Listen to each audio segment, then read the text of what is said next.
Welcome to Archangel Revelations and Prophecies 444. I am Gat, your host. The person to the right of the charts requested this, and we've done a few charts, I think, with them. So this is a friend of theirs, and we're going to just look around. We're definitely going to do the chart to the left because we've done a chart to the right, but we're especially doing a chart to the left and seeing about any similarities. Right away, if you look to the right, you just like the medium Coeli Venus. If you notice that MC and Venus, and then you got the Sun. It's a little similar if you ask me. And then they got the Sun Mercury thing kind of going on with a little bit of Jupiter, and then you got Saturn and Mars. It's just like in the same area of the chart, so that's the first thing I noticed. And then they both got the whole Sagittarius going on. That's why when you see stuff like this is why I love doing natal charts, because you see so much. And like why natal charts are so important, because people that try to tell you stuff, you're like, oh, that's crazy, or I don't understand. But if you were to see the natal chart, you could fully understand what they're talking about. It's undeniable from the natal chart. So we will be going in and getting more information.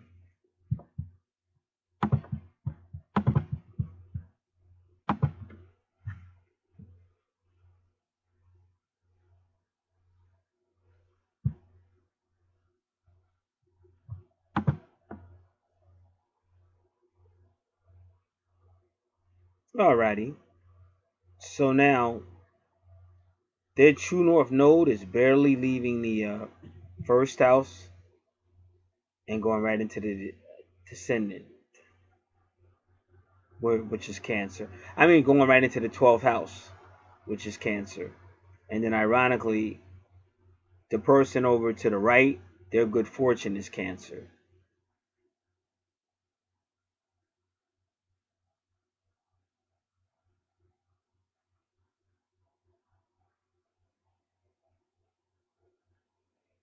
Alrighty, so the ascendant is Leo. The first house is ruled by Aries, and it's how the world sees you. They call it your mask. It's not the inner you, it's the outer you.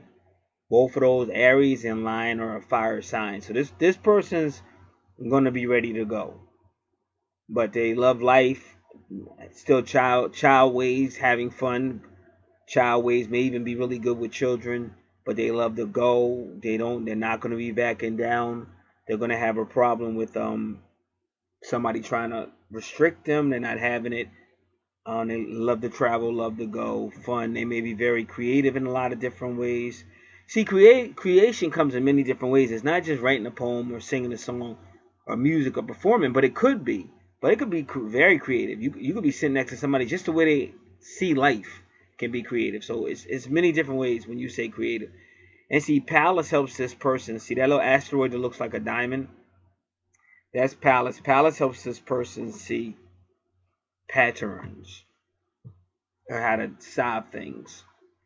But the bottom line is, Pallas retrograde would mean they are very concerned with social issues. But I've learned to say whether it's direct like it is or retrograde, it's a good chance a person may still have some concerns about social issues. So that is their first house. Now in their second house, they got a Virgo home type nurturing going on. So this type of person, if they do make money, and the reason why I'm saying if, because I don't see any thing else in that house, but if they do make money, it's like home, and they see money like well, interesting. Their Curious is retrograde. So let's see what that means. Give me one moment.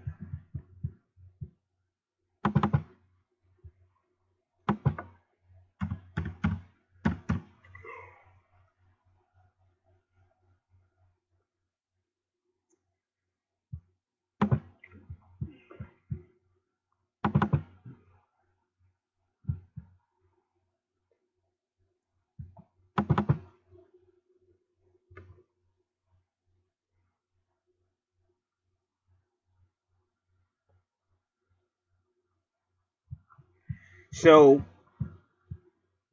when Curious is retrograde, it goes inward. So we don't have enough data yet, but it's something about the second house. Remember, the second house is ruled by Taurus, an earth sign, which is ruled by Venus. And Venus rules Taurus and Libra, but Virgo is an earth sign too. So she's got an earthy second house, but it's something about that second house that is making it go inward. Now, this is what it says. Curious retrograde does not bode well for relationships, especially if they are codependent in the first place. Someone could unexpectedly withdraw their affections or try to break an emotionally unhealthy cycle by behaving dramatically differently. So if they went out, they went out. But Leos are dramatic anyway. So you got to understand that with Leos are great when it comes to loyalty and love, fun, taking chances, laughing, childlike ways. But they're very dramatic, and that's why like you might meet a Leo and they might seem like they're so romantic and they're so into you, and then all of a sudden it's like, wow, what the hell just happened? I don't understand what happened, because that's a Leo anyway. It's usually a reason, but in cases like that, the best if you want to work it out, you got to just try to get them to communicate, because it might have been something you did, something you said. But Leos have an unidealistic way about loyalty. They're just like that. They're loyal, and they really don't go too well. Any infraction is like disloyalty, and they'll change on you. And they might give it a couple of shots. They might say that's one, then they go that's two, and that's three, and after three they don't want to have shit to do with you and shit. They're not gonna keep talking. Like they're not gonna keep talking and working it out. They're gonna be like, I'm wasting my freaking time. So that's the Leo. So in that second house, you can see it, especially with that Curious retrograde.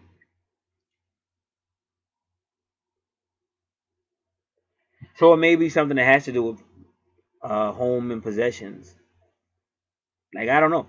Like they may want it. They may want it to be a little serious too fast,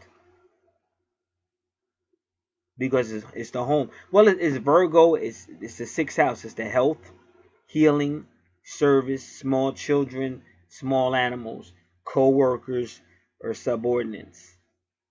So they may want it too fast, and when they see they're not getting it as fast as they want it, then they start to kind of want to back up out of it.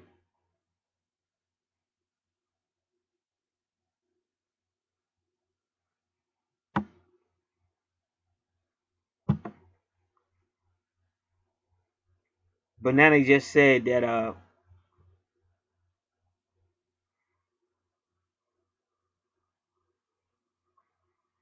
so it kind of says it's really like codependent. They're almost saying Curious retrograde is codependent.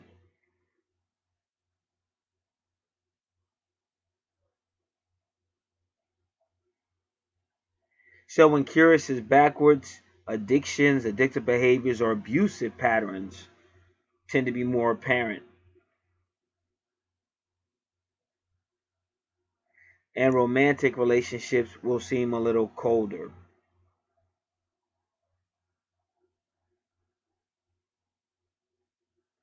So this Curious retrograde tries to tell this person you have to learn to love yourself first before you can love others.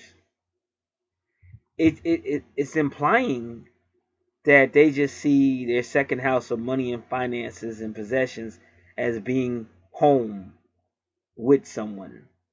And if that person ain't moving as fast as they want it, they're probably going to start to withdraw.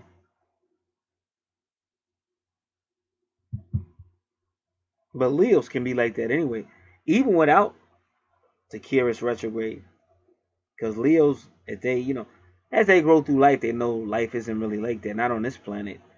But in the early days, when you don't know no better, you believe that. You think you're going to meet one person and it's going to be great, and fireworks and great love and everything. You're going to get through everything together and work it out and talk it out. They really, like a Leo really believes that shit.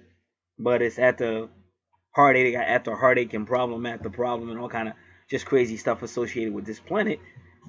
They, if they're wise, they'll mature. Not saying you can't be in a relationship, but all that idealistic stuff. People are going to fail you. People are going to be imperfect. People are not always going to do what you want. You may see something perfectly. They may totally disagree with it.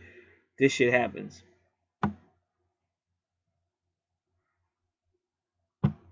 So they're advising this person with Curious retrograde to don't try to be there for everybody. Because they have to learn how to love themselves first. They have to get their needs straight first. Because maybe they're trying to be too loyal to someone or something that isn't as loyal as they would want them to be in return. So they have to learn how to love themselves. And like I said, a reality check.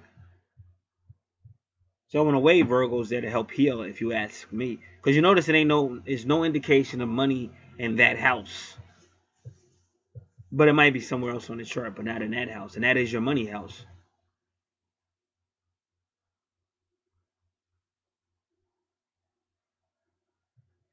Also, if you have Curious retrograde in your chart, you may be dealing with poor crops or poor agricultural things because she's an agricultural goddess. But again, this is finances. You understand what I'm saying? And why is it? You notice what they do? Look at your dollar bill. It's green. It's got plants on it and stuff. You ever realize that? Because it just made me think. I'm pulling out a dollar bill now.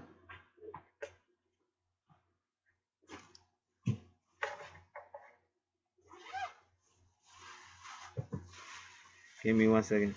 That's not a purse. It's a briefcase. I'm strictly comfortable with my heterosexualness.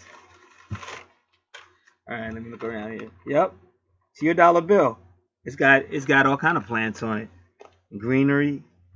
Woohoo! That's deep. That's deep. That is so deep. That's why I love what I do. You can't go wrong with the metaphysics.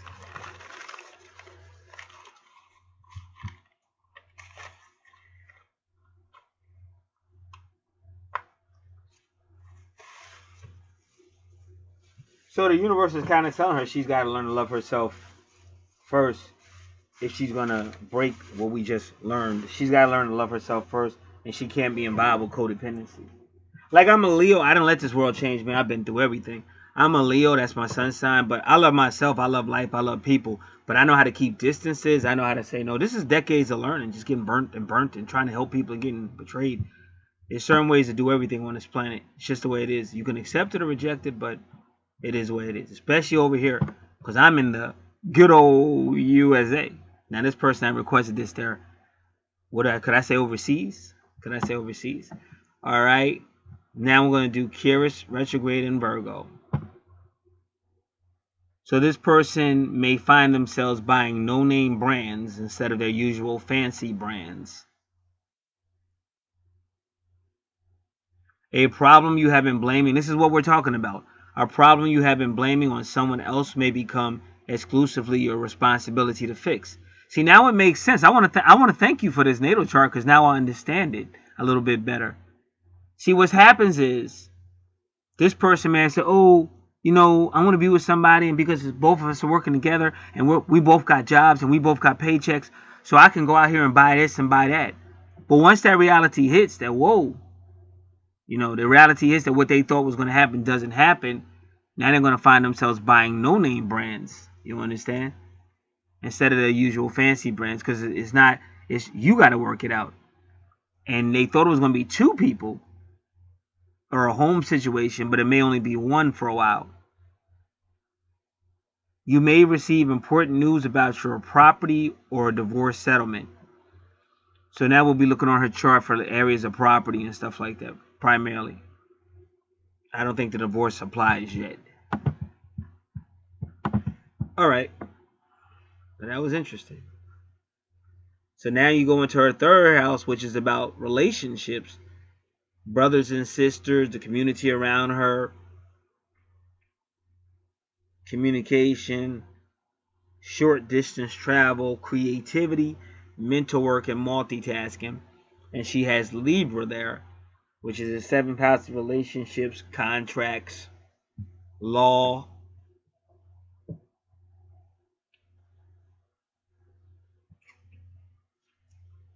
So her third house,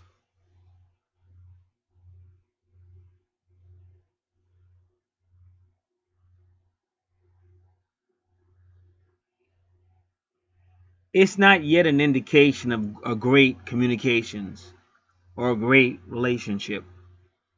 But it's nothing to say it's bad, but it's nothing to say that it's great either. But we know it's there. Then you get to the fourth house, again, nothing there, but that's Scorpio. Now we will read what's in the eighth house ruled by Scorpio, but not yet, because that's a lot of reading, and I want to continue to get through as much of this as I can before we go any deeper.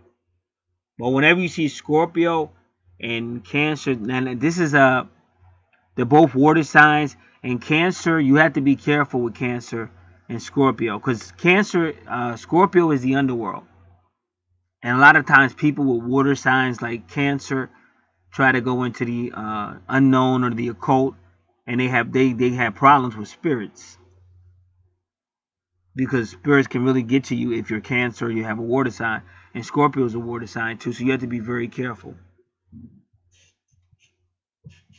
So usually when you see Scorpio in the fourth house, you're dealing with some type of soul family connections, but it could be very extreme emotions. A lot could be going on in that her family connections in this life as well as past or previous lives.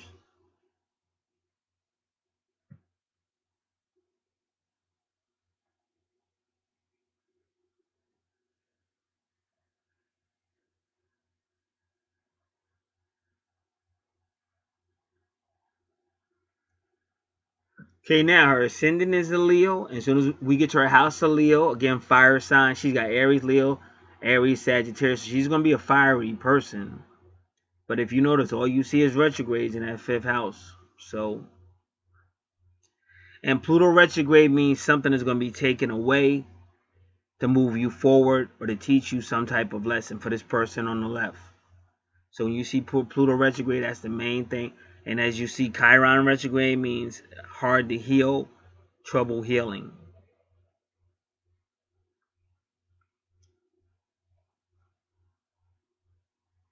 Now, Saturn retrograde could imply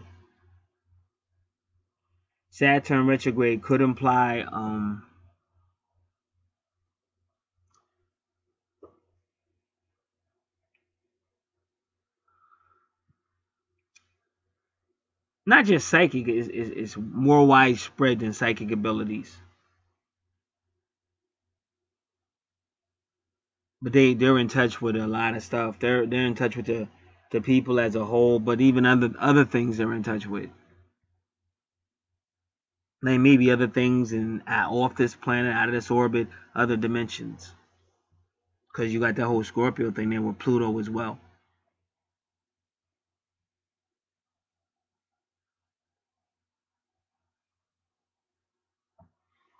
All right, so we're gonna look at Sagittarius in the fifth house.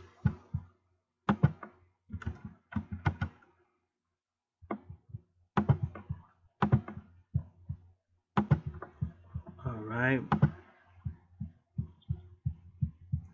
give me one moment.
So again, they love to go. Sagittarius loves adventure just like Leo. Loves to explore just like Leo.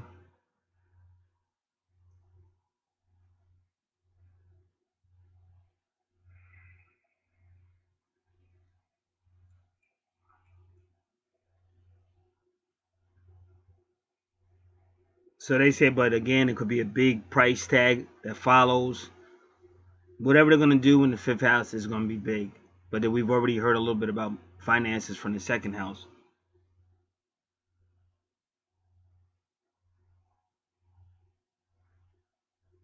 So they always want it bigger, bigger and better.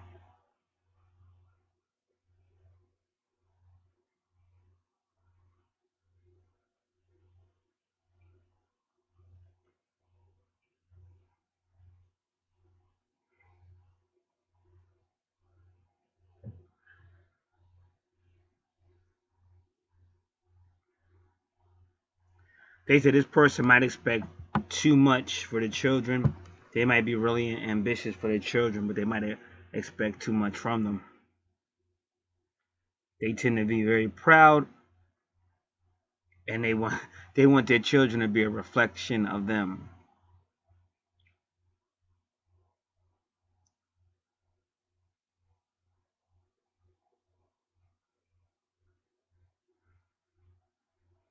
So they say Sagittarius can also be a gambler. See, it's not looking good because see, Taurus rules the 2nd house, and Taurus isn't good in the 5th house either because it start gambling. And they say Sagittarius in the 5th house also might be a gambler. But both Sagittarius and Leo are very creative. So like I said, this is probably a very creative person in one way or another.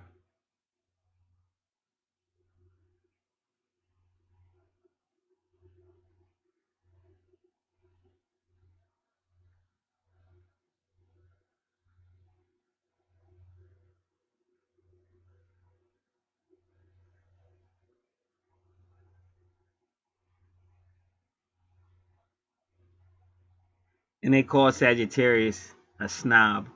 They said because sometimes they said the Sagittarius in the 5th house, they'll have such great creativity that they don't want to share it with others. They don't want to cast pearls before swine.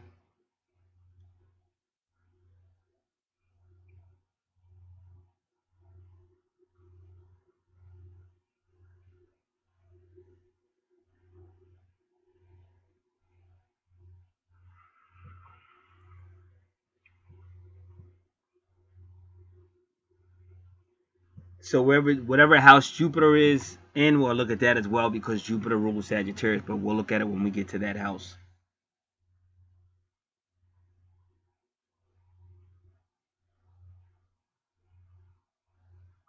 So they say Sagittarians in the 5th house will gamble with life. Like, bungee jumping out of planes and all kind of crazy stuff. Motorcycles, but crazy stuff on motorcycles.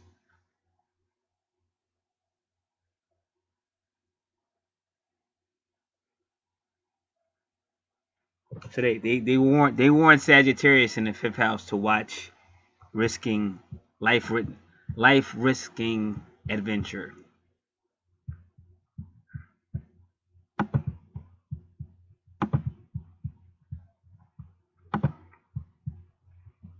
And something will be taken away in the 5th house. All right. So what we're going to do now, and it's a wound that won't be healed. That's Chiron. Whether it's the same event or a different one, we're not sure. And this also has something to do with, wow, but they keep doing 22. I don't even know how that's possible. Both, well, it's 20, not to agree, the minutes, 22, but 22 is a twin flame number. That's awesome.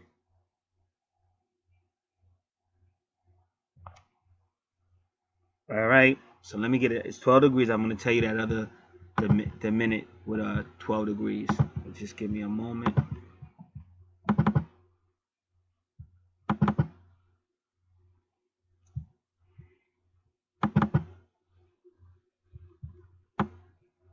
Wow, that is freaking awesome. Y'all won't be able to see it, but the person that ordered this will. It's all 22s. I've never seen that before in my freaking life. Sorry, I'm from New Jersey, USA. You gotta forgive us. Us East Coast guys can be a little psychopathic. I've never seen that in my life, bro. What's up with the 22? Ooh, that's scary.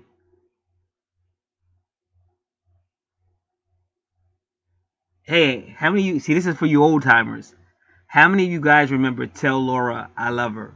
If you've never heard it, go listen to it on YouTube. Tell Laura I love her. This guy wanted to get married. He loved Laura, but he didn't have no money. So the only way he could win, get any money, was to be in a race, car racing. So doing a car race, he was doing pretty good. He was in a lead and everything, but then he lost control of the car and crashed. And his last words were, "Tell Laura I love her," because that's what you got going on in your fifth house. This person's in their fifth house. Love, romance, far too much extremities. See, Sagittarius is long distance anyway. Travel, jumping off mountains or whatever, jumping out of planes, bungee jumping.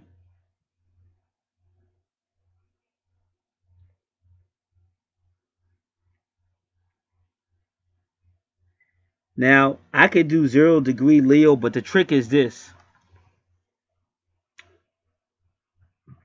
Lilith is in between the fifth house and the sixth house. So 0°. So I said 0°. I said 0° Leo, but I should have said 0° Sagittarius. So that could go either way. And in fact, at a 0° right there, I'm assuming you would have to go Cancer. You would have to go Capricorn. You would have to go 0° Capricorn. Because otherwise it would be misleading, because it's not. It would be more apropos if you said 29° Sagittarius. Yeah. All right, just give me a moment, because I really wish I could find something about this.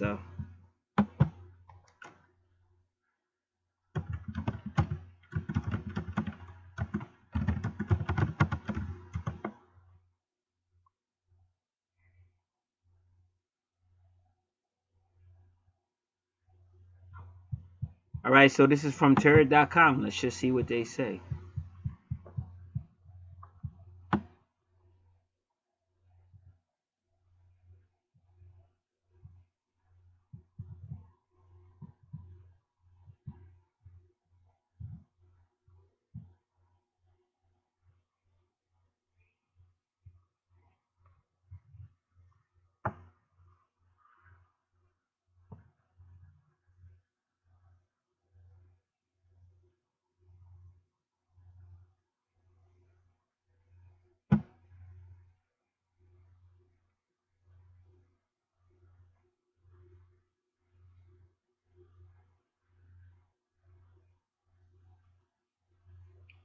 I'm going to put this on pause. I'll be back. All right, I had to do my little research, but I learned a lot. This has been a good reading. I've been learning so much. Okay, she's got karma. Let me tell you how. Whatever happens in that fifth house, she's going to suffer a loss. And we're still going to go a little bit deeper. We're going to suffer. She's going to suffer a loss. And it's almost like, like Lilith is letting you know Lilith's got something to do with it.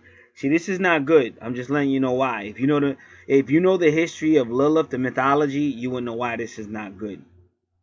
And I had a sad feeling the whole time I was doing this. And this house, the fifth, because I'm a Leo too. And Leo rules the fifth house. But see, that 0° is critical. And it's at the initiation point. And it's Capricorn is ruled by Saturn, which is a lesson. And Pluto teaches lessons too. Pluto retrograde is going to be an impactful lesson, a loss. That's going to really change the way she looks on things and like that. Because they've been saying, they just keep saying that she's going to have to learn how to move on. Which is kind of ironic, because I try to teach people that so many people really believe somebody else is supposed to be there for them or do something for them. But the way I'm taught is you really got to be kind of self-sufficient. Not saying it can't happen, but if you're in the habit of always looking for somebody else to help you or blame somebody else, or you got to hold yourself accountable no matter what. And for some reason on this chart, it's ringing home. It's ringing home.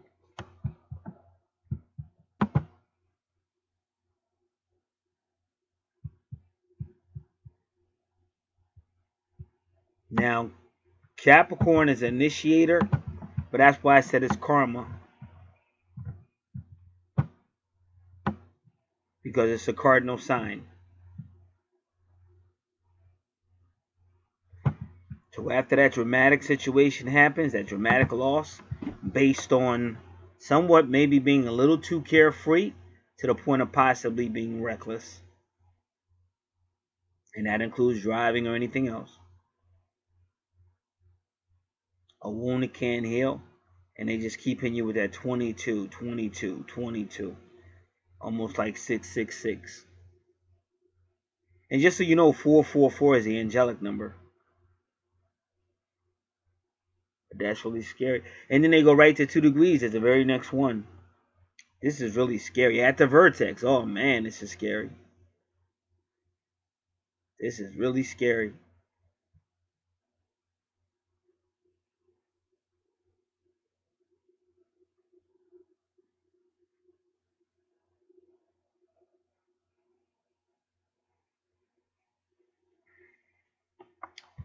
All right.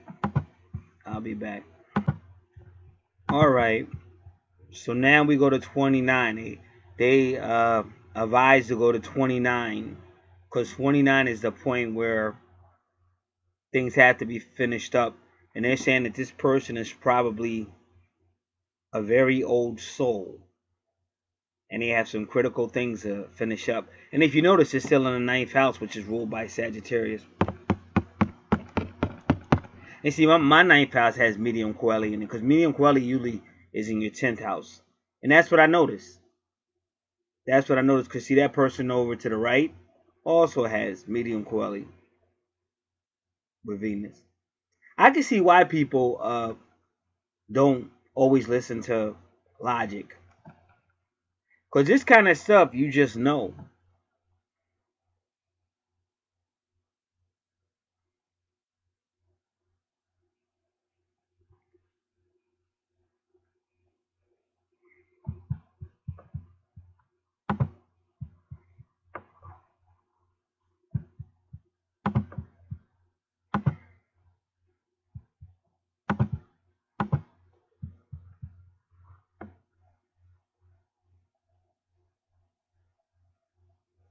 So with that 0 degrees Capricorn going into the 6th house ruled by Virgo, once again dealing with earth signs.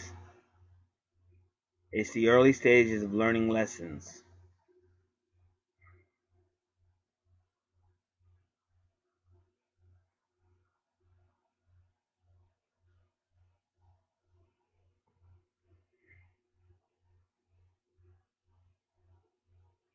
So 29 degrees is called the anaretic degree. Anaretic degree. Karmic completion, but it's not till you get up there.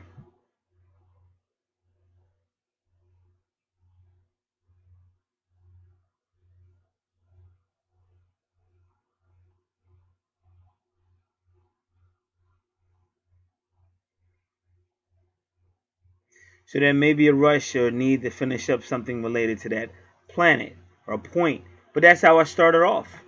This person wants it like now. And when they don't see it happening, they start to withdraw. But they want it because they got a past life situation. You can call it karma if you want. I'm gonna kind of call it guilt.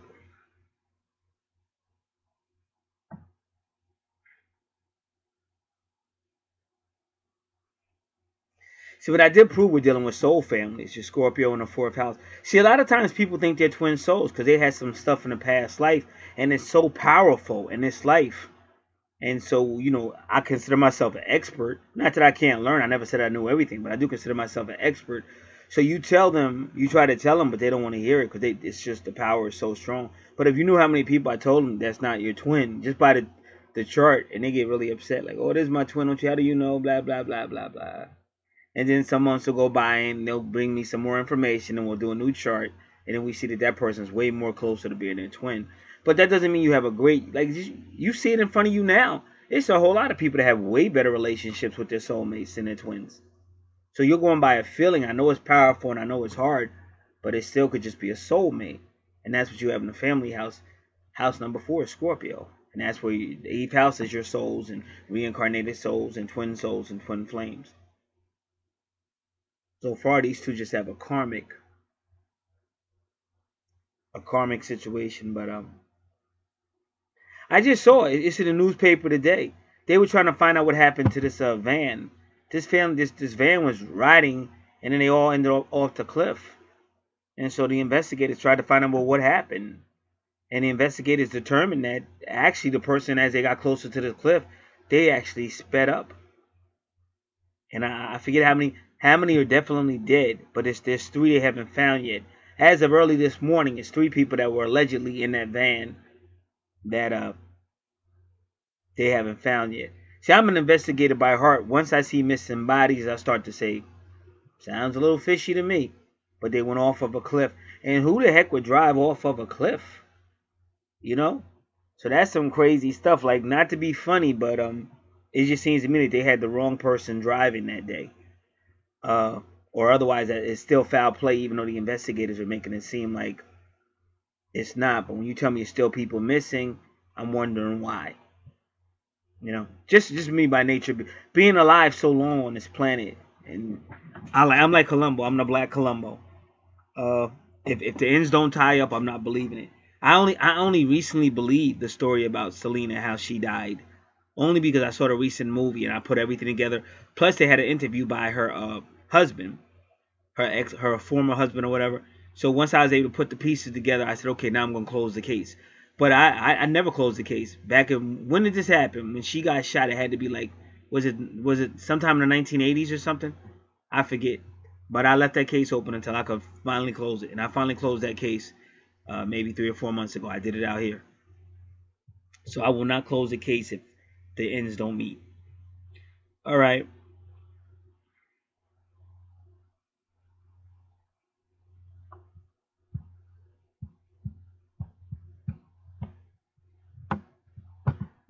Now let me look at it.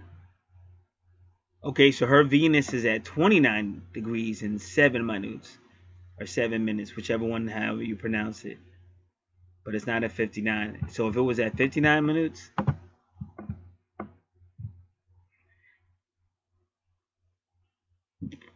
that's when the royal baby was born. He was born when the sun was at the tail end of Cancer, 29 degrees and 59 minutes.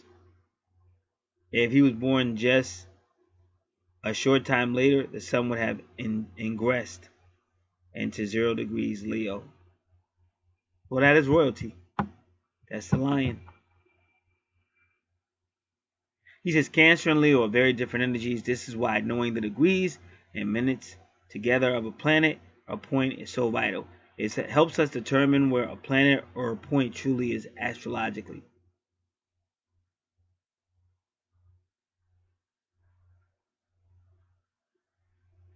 So it's considered 29 degrees, 59 minutes is considered a critical degree, but it would still be in that sign.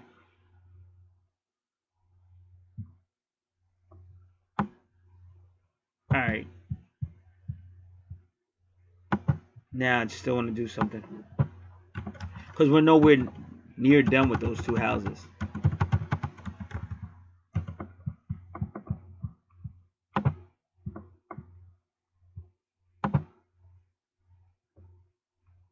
So far, it looks like in a previous life, they were very romantic, they wanted to do everything together.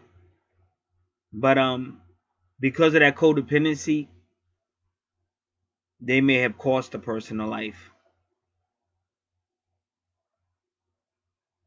So now in this life, they got to learn how to do things almost like a solo tip. Not saying they can't be in a relationship, but they have to learn how to see. Like I said, I'm a leader, but I learned. I mean, I was probably always a leader because I'm an old soul. My moon sign is Capricorn, but I had to get past the religious stage, and that's what people didn't understand. But it never worked. Never worked. And Leos are rarely funny. We're not going to sit there and give love and poetry and do everything you're supposed to do and still be shitted on. We're not having that. But that's probably because in the previous life, something doing with that. I'm still looking at my natal chart as we speak. I've been analyzing and dissecting it. All right. So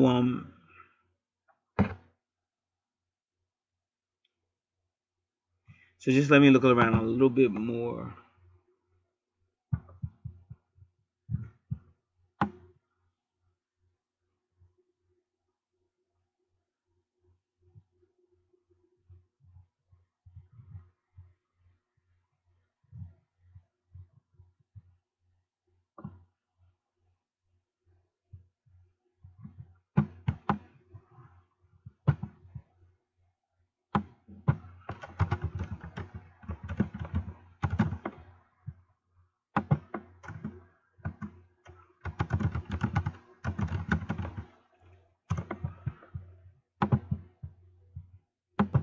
Okay, I usually don't do this. I'm really investigating. But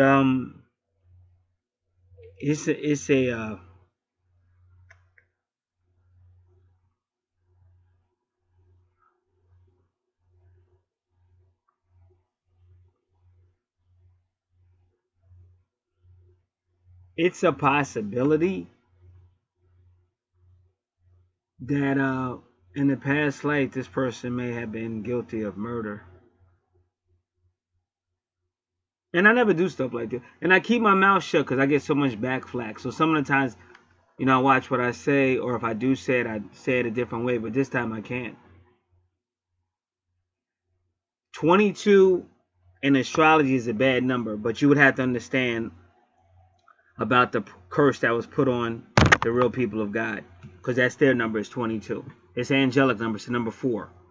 And what happened was, it's a long story. You have to listen to my other channels, but they cursed the number 22. So now when you see 22 on any like natal chart, they'll tell you it's a bad number. But when you see 22, 22, 22, it's almost like this person really did something.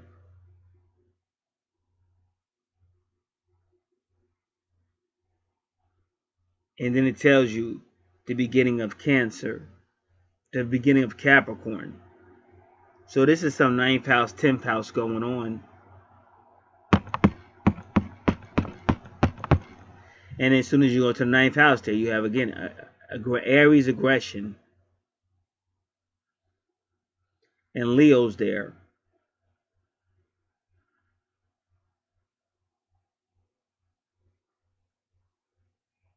And then the reason why I'm saying it might have been murder,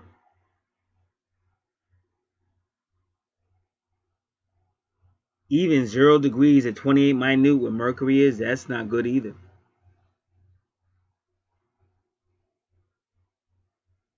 Then it goes right into the 10th house, which is ruled by Capricorn. But Taurus is there. See, this is all money and stuff.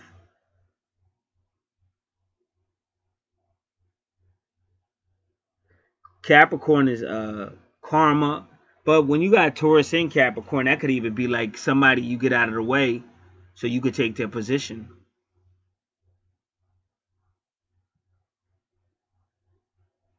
And that's why you won't. It's karma in this life. And that's why you don't really see the money. I mean, how many times has anybody ever? I've done thousands of these natal charts. You've never seen me pull out a dollar bill. So I was already sensing it in the 2nd house.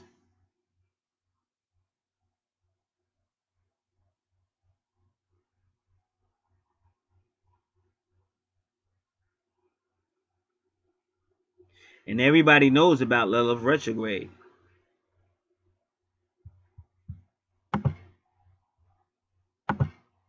Lilith is capable of anything. And the 5th house has to do with children sometimes. It's a lot of stuff. I'm going to be honest with you. It's a lot of stuff. It's a lot of possibilities. Could be a child whose sign is a Capricorn. It could be some type of your boss from the 10th house or something. But it's all talking kind of like even money. Even Venus is money. Venus rules Libra and Taurus, but Venus is also money. All right, I'll be back. I gotta put what I meant by that. I gotta put this on pause. And like I said, you gotta remember it could be 2 different lifetimes or something. Because they said she lived like many lifetimes. So yes, you can keep that in mind. But one is that fifth house is some reckless stuff that caused loss of life, and then it was some type of power struggle with finances, messing with that Capricorn energy. Even though that's in a 6th house of Virgo, it's in the 10th house. Capricorn rules the 10th house. You see it again, and then also you dealing with Virgo and Capricorn. See, that could be an earthy person. And I'm not whatever life, because Capricorn represents the old soul. I'm an old soul. My moon sign is Capricorn. That's the old soul, but maybe too earthy, too worried about material stuff and stuff like that. Maybe that's why it's kind of like that curse. Kind of. You know, I usually don't like to use that word, but I saw it. You saw me pull out a dollar bill and say, uh-oh, she's going to have money problems too. And somebody might say, I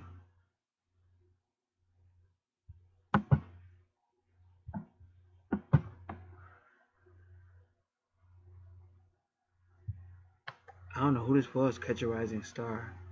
Jim Wright. I just wish I knew who this guy was. All right, yeah, because I'm helping Mike Marino. He's a friend of mine, a New Jersey comedian. And Mike wants some airtime out here.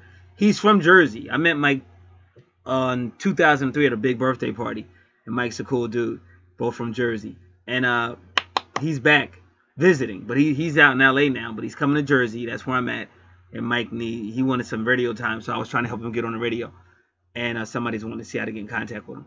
So I'm going to take care of that. So yeah. So that's what this is. It's some stuff going on. In the natal chart, you can see it. And they can dig deeper if they want to. But what I learned is usually if it's on a natal chart, it's relatively true. And I can see it because if you go right back to when I started, I took a dollar bill out, something I've never done, looked at it, said, yeah, this got money problems. But now you're starting to see why. It appears to be past life, a lot of carefree stuff to cause some serious losses. It may even cost a life. And it might have even been some... see, that's that Scorpio energy. It might have been some sneaky stuff going on there, power struggles and over knocking somebody out the way so you can get their position. And now they're kind of paying for it in this life. But we're going to keep going in with this. I'll be right back. Again, so when you look at the chart in the 5th house, right at that Pluto retrograde, which means something being taken away. And it's usually like a very powerful situation. And again, when I say power, any death would be powerful situation. But it could be anything. Car wreck, any sudden loss. A termination from a job. It could be anything. But you see how the 22 starts and it goes with Chiron, still 22. And then with 0, that's a new beginning, but it's going into karma, which is Capricorn, ruled by Saturn. So whatever happened at 5th house, you're dragging into the 9th. And the 6th house, you're dragging it into the 6th house, which is dealing with everything I just said in your 2nd house by Virgo. Health. And it's still home, and it could still be young ones, young animals. Could be a lot of things. So it's definitely something going on there. All right.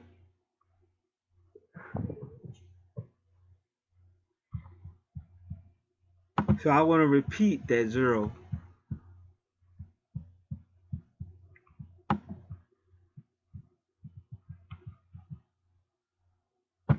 So give me a second at 0 degree.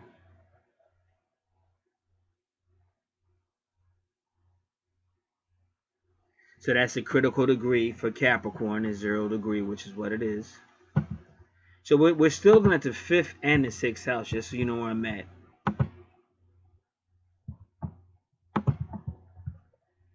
For anybody that was listening, Mike Marino sent the email back because I went off. Because I can't believe it's that hard. Yeah, he's a famous comedian.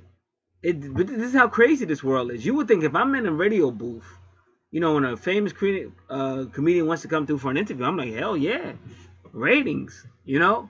This is how crazy, it only proves my point. This is a crazy ass world. So I've been here for like decades, at least 4 decades I've been here, all right? And I know how crazy this world has become. So that's why I sent out an email to everybody working on Mike's side, telling them what I did. Like, you know, I'm really trying to contact these people so they would know what I did or they could follow up. Because I'm not getting paid. Bada bang. And then Mike sent the email right back. And he's like, thanks a lot. He's like, keep pushing. Everybody keep pushing. And I've never seen him do that. You know, I've known Mike since 2003, so it must really be people just don't care. At least that's how it is out here in Jersey. I'm from freaking New Jersey. Bada bang, bada boom. All right. Now we're going into these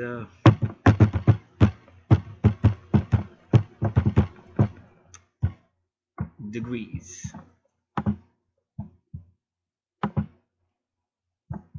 Bada bang, bada boom. All right. And no, we're not like the Jersey people, Snooki and all those people. That's some Bon Jovi stuff. You give Jersey a bad name. But I'm not too far from all the famous people. Asbury Park, New Jersey, Bruce Springsteen, Bon Jovi, the East Street Band, Jack Nicholson in Ocean Grove, New Jersey. Danny DeVito right up the street used to own a store. Well, not right up the street, but like about a mile and a half up the street. Within a mile and a half up the street. Danny DeVito used to own a store over there.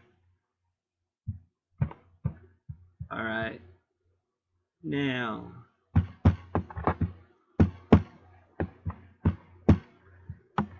come on, come on. First thing we're going to look at is 0 degree Capricorn.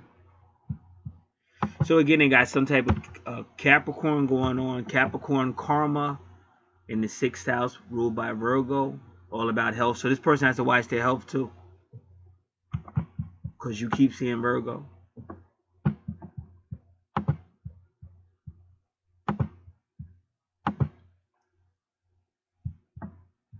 Insightful, clever, and dual character, endowed with above average deductive abilities and the gift to accurately perceive people's true feelings and motivations. Success can be achieved in diplomacy, espionage, see that's that spy stuff, that secret stuff, the cinema, or the management of human resources. One may have 2 simultaneously occupations or lead a double life. And again, when you're dealing with past lives, it's like that because you're actually living. And I show people that on the natal charts. You have somebody that living different. They're really different. Like, and you won't see it if you don't have the natal chart, but people around you will kind of know something's different with you. That's because you're living like 2, 3 different time frames in one life. See, the more we wake up, the more this stuff becomes like more understandable.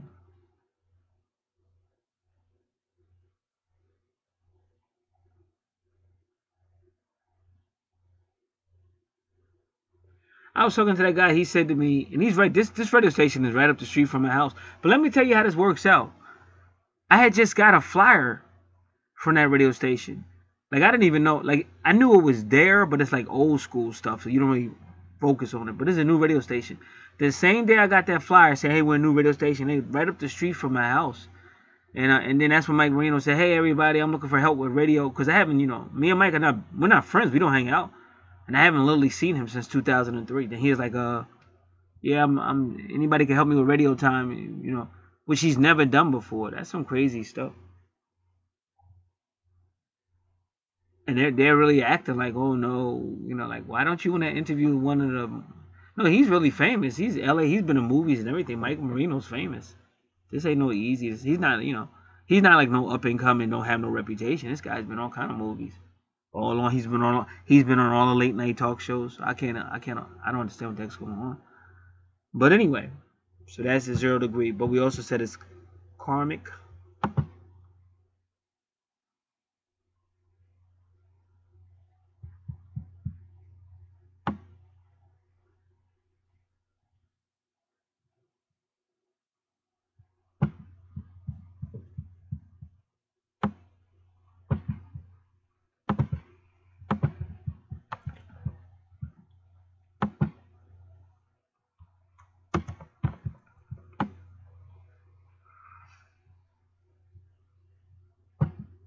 The first decan, which is a 0 degree, is the strongest, which would be, in this case, Capricorn, but it's still in Virgo. And corresponds to the double strength of the sign. It keeps saying double.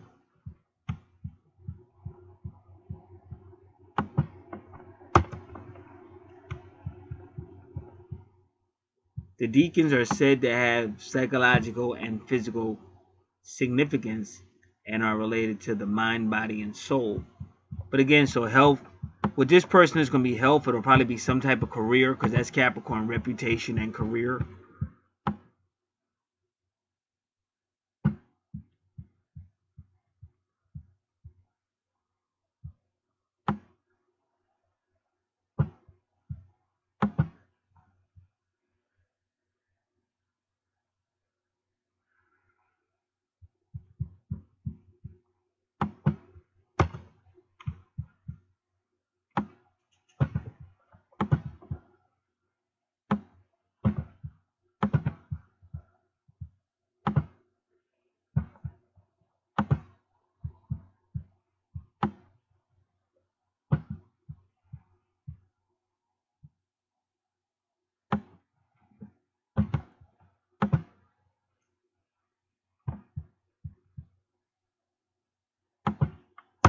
Just give me, I'm just looking over everything. It's just one of those days.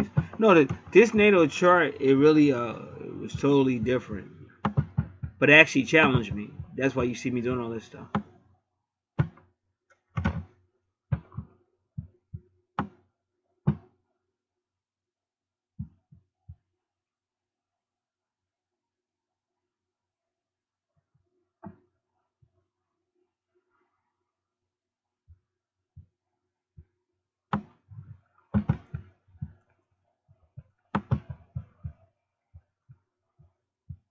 Oh yeah, I gotta put this on pause. I'll be right back.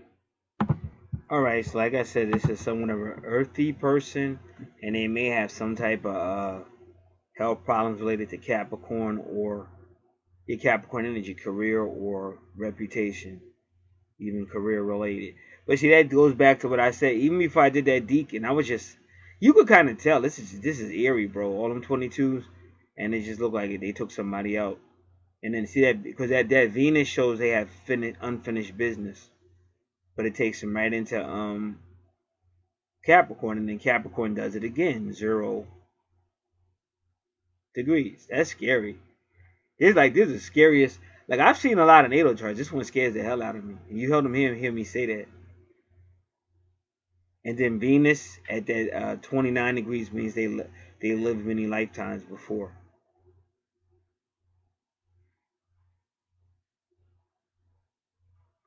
And whenever you see Vesta in Saturn or Vesta in Capricorn, you're kind of dealing with abusive situation,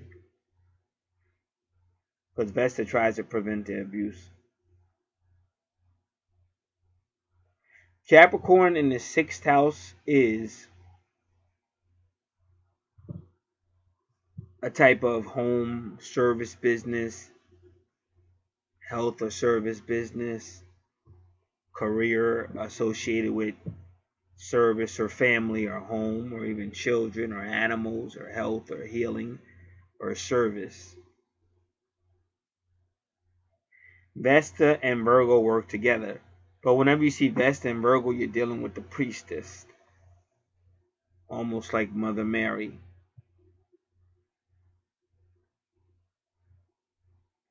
So we're going to find out about that 27 degrees.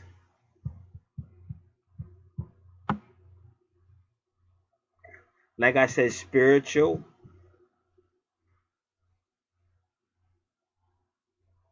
But the person may have problems with addiction or self-destruction. And that's what we've been saying. Because a lot of times spiritual people, let me just give you a good example since we're talking about Virgo. Now, and this happened last Christmas, 2017. Now, remember I told you about children? This gentleman was a youth pastor for a famous church in Virginia. Youth pastor. So he had his wife there. His wife's daughter came to visit in their home with her new boyfriend.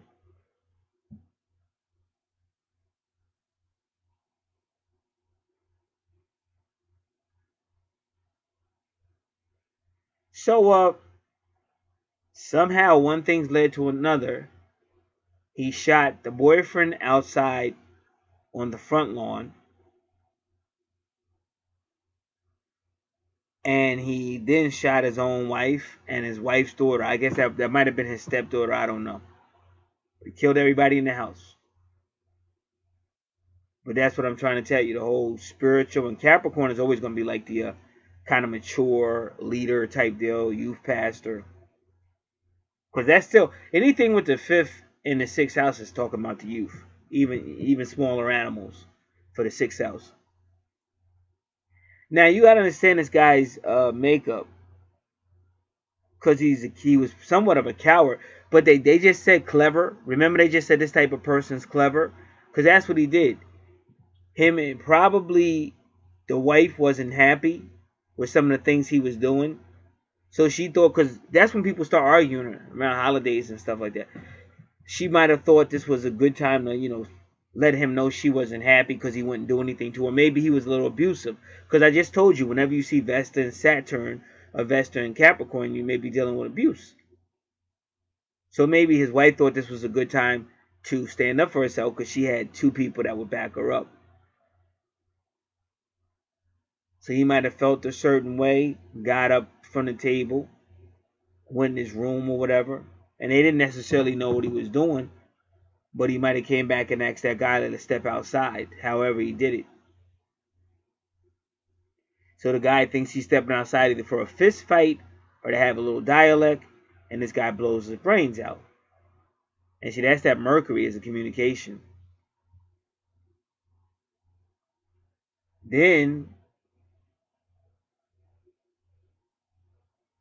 But I don't even know how he would have did that, because they would have heard the gunshot inside. They still would have fled.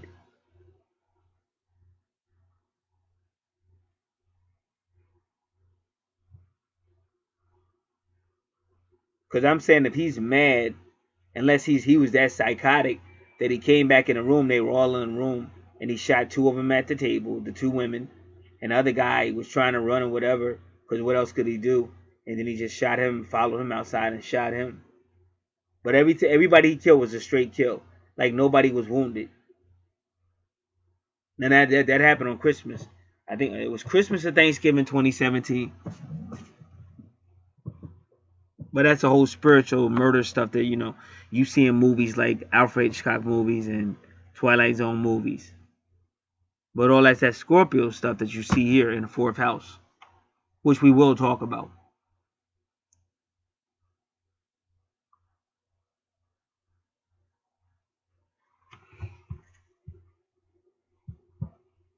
So just give me a moment. I'm just studying a few other things.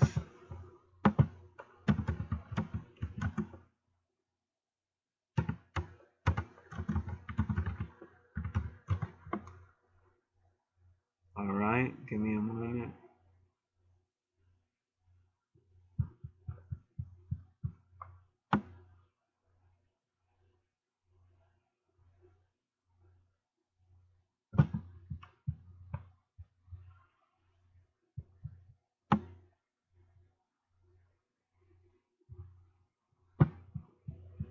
All right, so now we're looking at that number 27 degrees.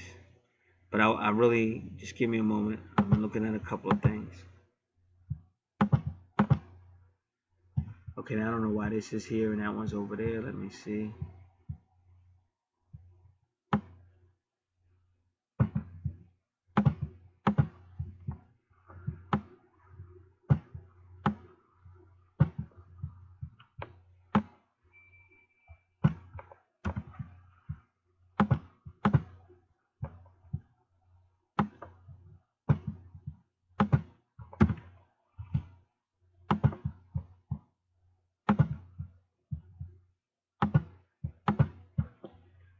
But if he was that crazy, because I just get the feeling, I get the feeling he shot the women first, because he wanted that guy to see it, and then he shot the guy.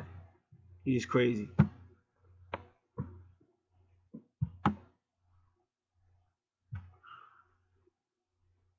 And again, I'm Virginia, because Virginia is named after Virgin Mary. All right, this is why I love metaphysics, because you can find out reasons why things happen. And that's why I'm a cat, I'm a lion, they're very inquisitive, and I'm an investigator. All right, 27.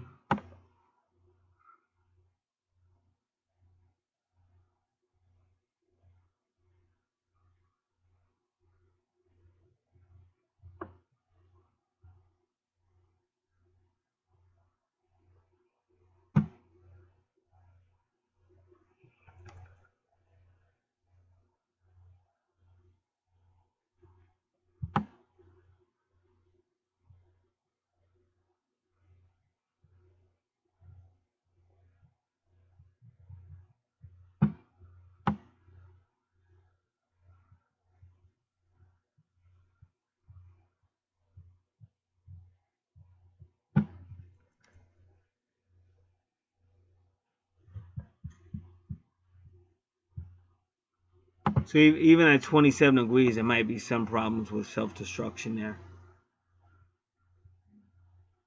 But now we're going to look at Vesta in Capricorn. And remember, Vesta is almost leading you into the 8th house.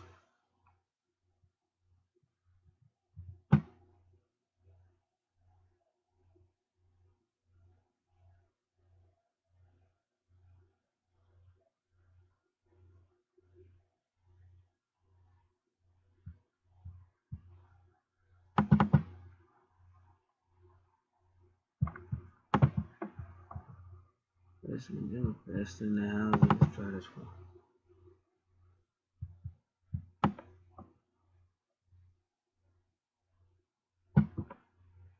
Dedication to work, efficiency, and routine. There is also a drive to attain perfection. But see, yeah, because of Virgo as well. That's my point. Because nothing's perfect. And that's when people get really frustrated. Because they're trying to make something perfect that can never be perfect. And again, it could become abusive. It can lead to obsession if not carefully handled. Health may be a large focus of this individual's life. And that's what I said. Health problems personally or just concerns with health. And even now, even the minutes are at 0.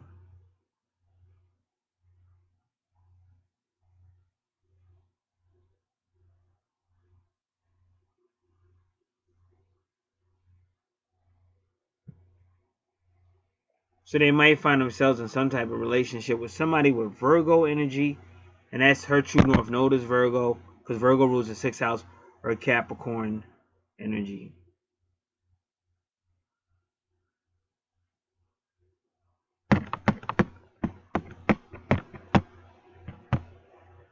And both of them have that medium Coeli in the 9th house.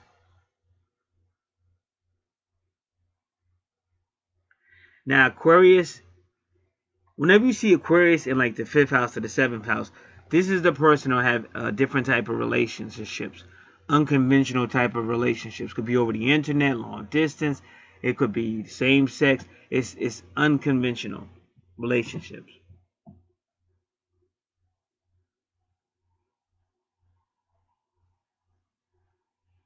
So she might find herself in a serious relationship represented by Juno.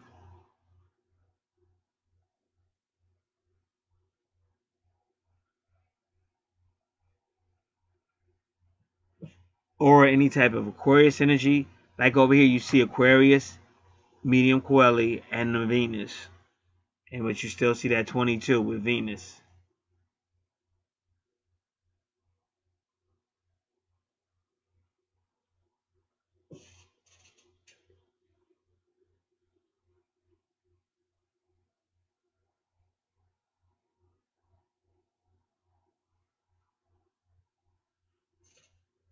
Or with Libra energy. And there you see the Lilith retrograde again. Lilith. But let's go to the 7th house. And there's Sagittarius with that Pluto. So you can kind of tell these two are gonna have a rocky situation. Not saying they won't have good times, but it's gonna be a rocky situation because this woman's 7th house to the right is her 5th house. Pluto retrograde in Sagittarius. And they both got some type of Leo connections going on. And it's interesting. See how that good fortune is almost in Leo, but it's still in Cancer. But when you see it that close and you have the charts, you know there's a Leo situation. So that part of fortune might have even been even closer to Leo. You never know.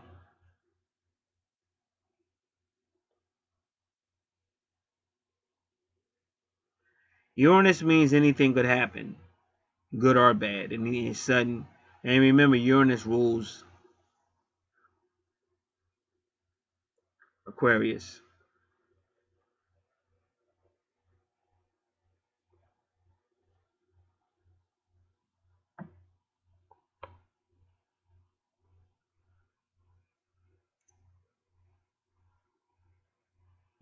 what you're really interested in, because Neptune is just a deceiver. Neptune is a dreamer, but idealistic. And this person, well, I already said it, but now I'm going to confirm it again. They do have psychic abilities, so you know. And a lot of times you see people having premonitions and stuff.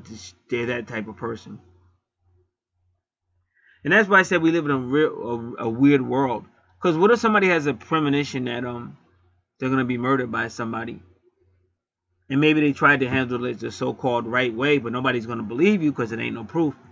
So you finally protect yourself and kill a person.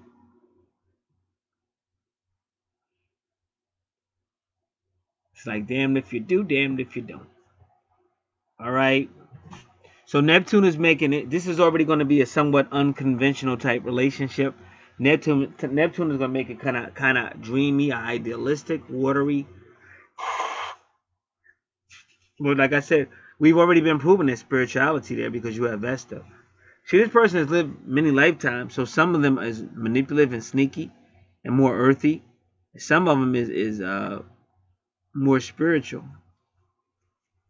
And then with Uranus can change it to whatever at any given moment.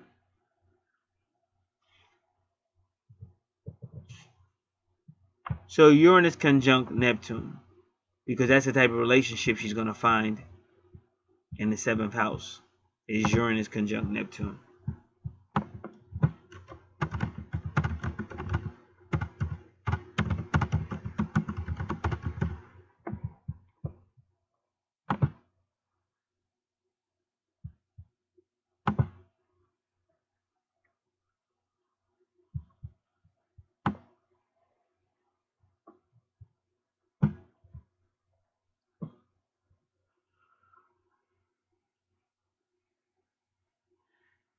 This person will have a strong degree of identification with the collective mind and group consciousness, which I already said because I said that when I saw Sagittarius in the 5th house, which in some cases could revert back to fervent nationalistic affinities in countries that have a powerful, controlling religious, racial.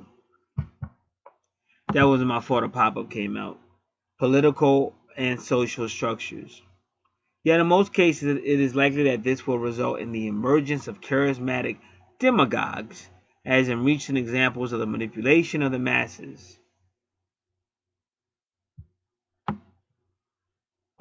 There will be a directing sense of social responsibility, and that takes us back to where your Leo is. You have Pallas there, and I told you Pallas deals with social issues.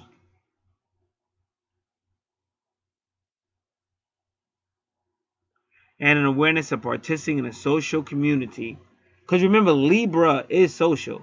A lot of people think Libra is just relationships and contracts and partnerships and the law, but the Libra is also social, which will be expressed in positive ways for the betterment of all. The merged energies of this conjunction will inspire concepts of brotherhood, which will reflect the ideas of Uranus and Neptune as a form of revolutionary mysticism emerging from an acute mental and emotional sensitivity connected to an intuitive imaginative faculty. Personal freedoms and rights will have a high priority, and there will be a new perception of leadership being formed, which can dissolve these old patterns of a powerful leader and hundreds of following sheep. And that's funny because when you do see Neptune and Capricorn, it does mean like breaking down the walls of like those who want to control everything and bringing in a new spirit. So that is kind of here. But that's what I'm trying to say. It looks like they literally took somebody out of the way. There is a distrust of leaders based on an intuitive perception of their real motivations and characters. So that's why I said, what if your intuition? What if you have a premonition? This person's going to kill you and nobody's believing you. And you say, hey, I'm not going to wait around and be a dead. Look how many people get restraining orders and the guy still comes and kills them. Look how many people say, I'm going to be killed, and nobody listens. I'm gonna take this in my own. I'm gonna make sure I'm alive, and they get rid of the person. Because Neptune and Capricorn and Neptune and Saturn been duking it out for a while. But a lot of people don't realize that. But Neptune, because Uranus don't like Saturn either. And Neptune and Saturn is the same thing as like Uranus opposing her. Saturn, which is all about freedom, which will also develop into new understanding of authority and empowering society.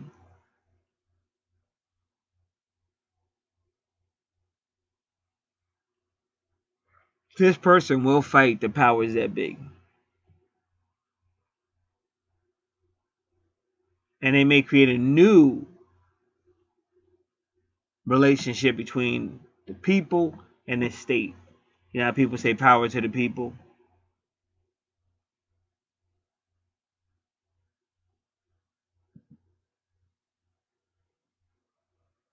So this person can cause spiritual and scientific developments, because that's what Uranus is all about. Science, Neptune, spiritual with Pisces. And because this person has that Sagittarius, they love to explore.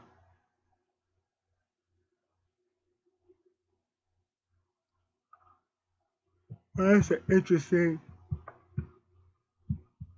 chart. And they'll also find but it's why would they have the relationship here though? The person might help you carry it out. I don't know. And see, that's the house of contract, because you might even put a contract out. I don't know.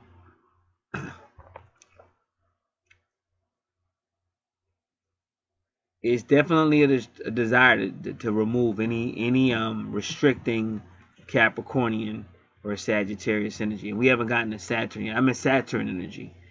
We haven't gotten to Saturn yet. All right, so we're still not going to read any Pisces in the eighth house is a highly psychic person. But whenever you're dealing with Scorpio energy, you have to be careful. Both Neptune and Scorpio, and Neptune rules Pisces, they tend to assume and they tend to think negative. So if they have to decide what happened, they're going to choose something negative.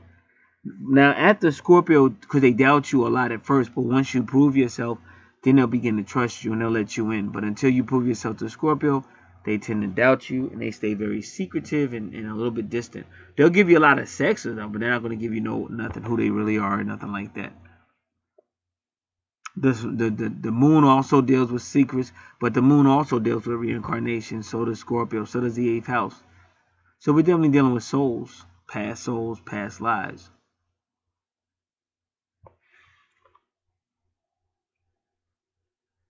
Six degrees Aquarius.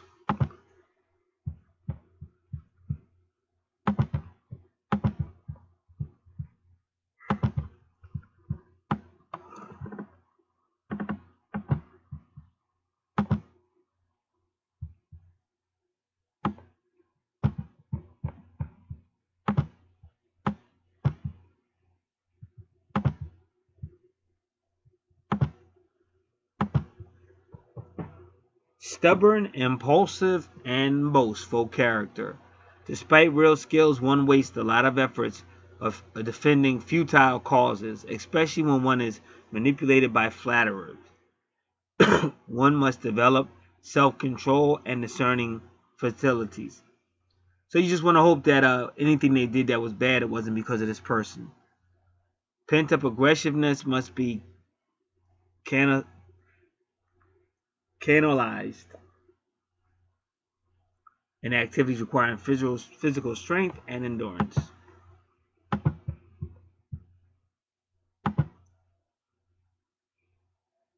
(18 degrees Aquarius).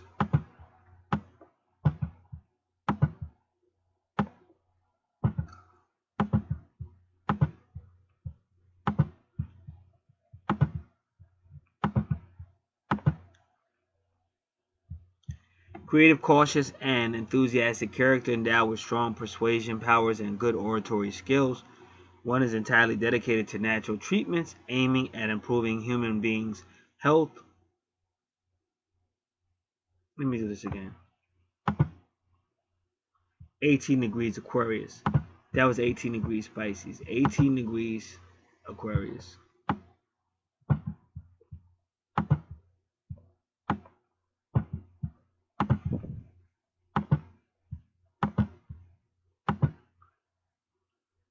Unconventional Enterprising, reckless character. Success can be achieved in the world of finance and in careers involving trips and water. All projects need to be carefully selected and prepared because a lack of organization would put them in jeopardy, even though at the last minute, as by miracle, unexpected circumstances and providential assistance enable their good completion.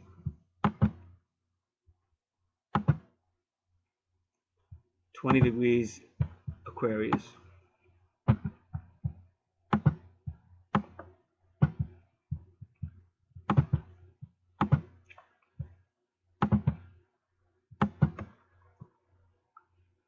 Active, observant, optimistic character endowed with the capacity to turn obstacles into assets. Childhood is clouded by financial setbacks underwent by the parents. For many professional purposes, one travels abroad and amasses valuable knowledge, which one puts into practice in one's country. Success and decent wealth can be achieved in all careers requiring movement.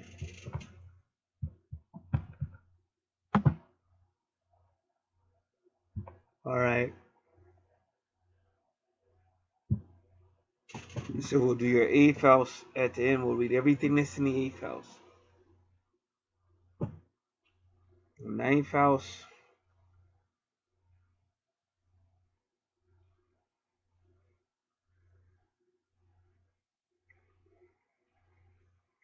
Medium Coeli is also part of your life purpose. It works with your true north node, but I say, so you have a lot of Sagittarian. Sagittarian is the ninth house. Sagittarius rules the ninth house. Higher knowledge, travel, anything foreign, a long distance, foreign language.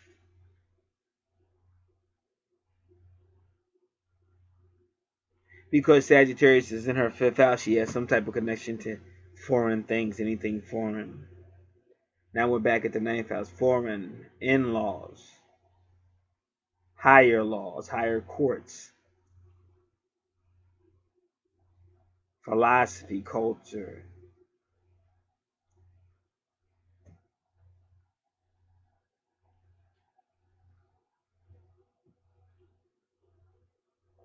But you have that Aries and that Leo aggression in your ninth house.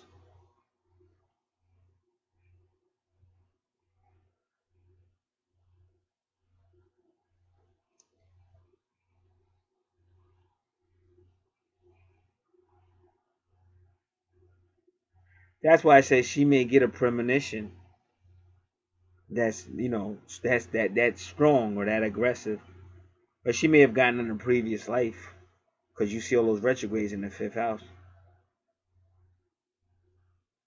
Recently, there was a female that was killed by her dogs. I think she had two pit bulls. Now was at number 22 again because she was 22. But I do all this. I study. You see a lot of young people 22 getting murdered and stuff. So she's got to watch it. That's not her number. 22 is not your number, dear. Take care of yourself.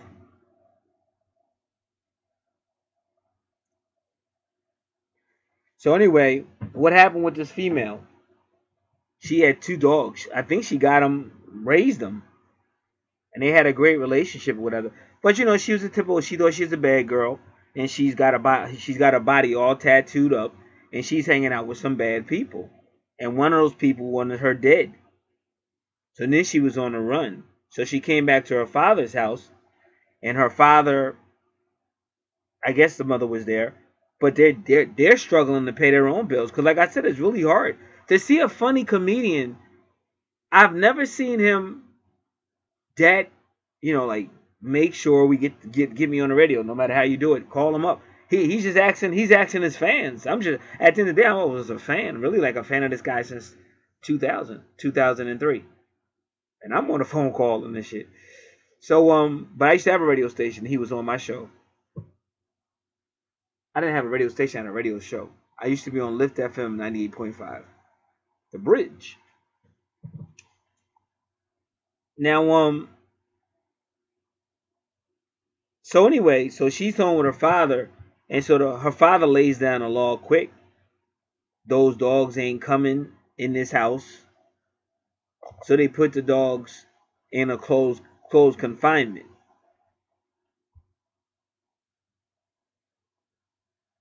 So then they weren't eating like they used to eat. So dogs ain't stupid. First, the dogs know your ass is on a run. Because dogs also have premonitions and psychic abilities and shit. So they already know she's on a run. And they pick up everything. So she probably was talking to them differently. Because she's, she's a little scared herself. And her dad, she probably wanted her dad to say, like, hey, baby, you'll always be my little girl. Don't worry about none. But he's like, fuck that. You left anyway. You're getting what you deserve. You thought you were a badass. Now you know how the real world is. And number one, those dogs ain't coming in here. Put those dogs back here. And then she could barely feed herself because they could barely feed themselves. Like I read the whole, like I said, I do a lot of, this is my life. This is what I love to do, study. I've been that way since I was little. That's more important to me than anything, knowledge. So, so then with the dogs, so the dogs weren't getting fed like they used to, because everybody wasn't eating. And the father was just like, you come in here with these dogs. And then him and her probably didn't get along because she thought she was a badass.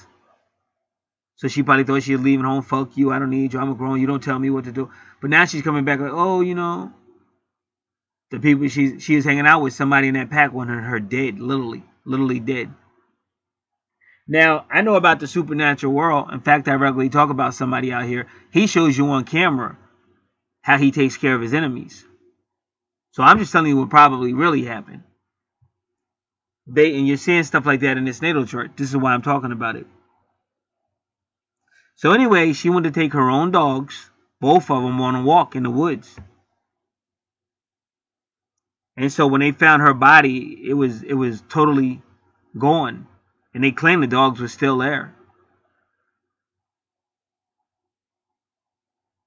So of course, the law enforcement, everything, they immediately killed those dogs, if I'm not mistaken. And everybody was saying, we don't believe it. Why would the dogs kill their own master? And nobody believed it. Then they found out in the investigation that somebody did, one of her former associates wanted her dead. So they said, well, listen, the dogs probably, they had to come out. First, they didn't want to tell people what really happened, but then they told everybody, because like the people were rising up. They wanted answers. So to stop a rising or people getting out of control, they came and told the truth, what I just told you. So basically, the dogs didn't feel safe. The dogs were probably upset. And when she was taking them out to the woods, they thought she was taking them out to kill them. I mean, my sister had a big Rottweiler dog. And me and him always had the greatest, but it's like, we going back like 20-something years ago. Me and him had the greatest relationship. So I know I took him on a walk one day, and he was fine, but then I was taking him to the fence, and he just didn't feel comfortable about that. So he started growling when I took him to the fence, because he thought I was going to try to tie him up to the fence and do something to him. So he was growling and let me know, don't try nothing slick. So so dogs know what I'm trying to tell you. So they thought she was taking him to kill her. Plus, like they said, she was real hungry. But I think the person that wanted her dead, he probably contacted somebody and did some, whatever y'all want to call it. I don't like saying certain words. But because stuff like that is, we're just starting to hear about dogs killing. Well, every now and then little kids get killed by a dog. But that is very rare that happens. But it does happen, because I can go back 20 years when you heard about the family dog killing a little kid and stuff. But very rarely do you see something where that happens. I guess it happens probably more than we know about, though. It's a great video on YouTube. It's this man. He pulled out over 30 pit bulls or bulldogs. I forget what they were. I forget which one. But it's on YouTube. You can look it up. And he pulled them all out at the same time. And they were all coming out and everything. And all of them, they were just running. They wasn't even bothering him. Only one of them dogs actually came up to him and was trying to spend time with him. And he told that dog, don't jump on me. But all the rest, I guess he had them trained. Because all the rest of the dogs, he just let them out of there. And they just came out and just started running all around and stuff. But even the dogs, they didn't fight each other. They was just all out there. They might have played with each other, but they didn't. There was no fights, and there was only one of them dogs that literally came up to him to like stay with him and play with him, and he told that dog, "Don't jump up on me."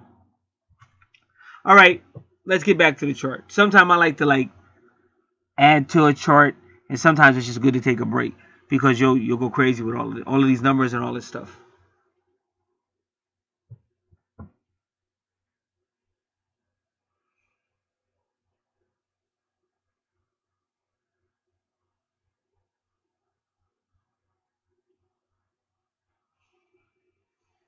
So now, medium Coeli in the 9th house. So we know what the 9th house is about.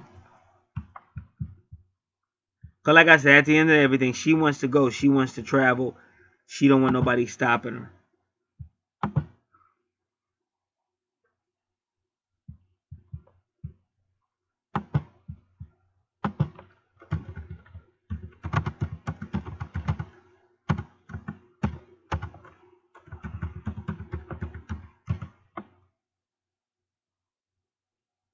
All right, now give me a moment.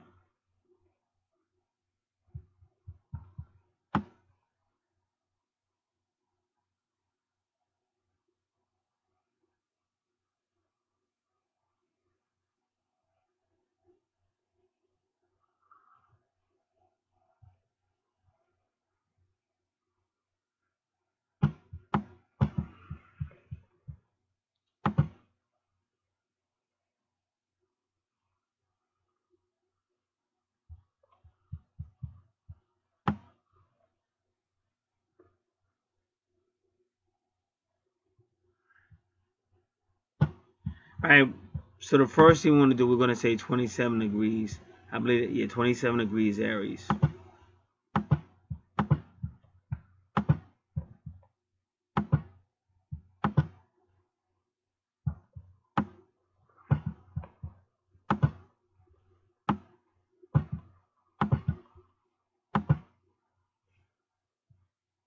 Exuberant, gifted, and benevolent character.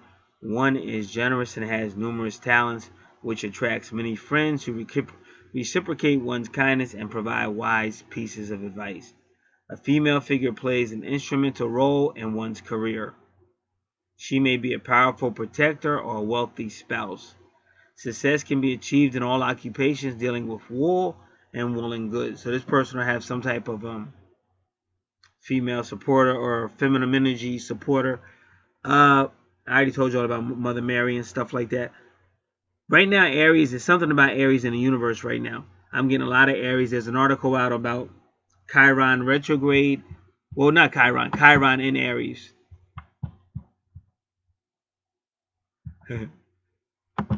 So, I'm going to try to find it really quick because some of you might want to see it. No, because I got a lot of people. Somebody else just sent me. See, all this stuff, we're all connected. I just want you to know that. Because somebody else that has nothing to do with this other person, today they sent me something about Aries and Chiron. And I said, oh, well, guess what? Somebody else who has nothing to do with either one of them just sent me a newsletter of Aries and Chiron.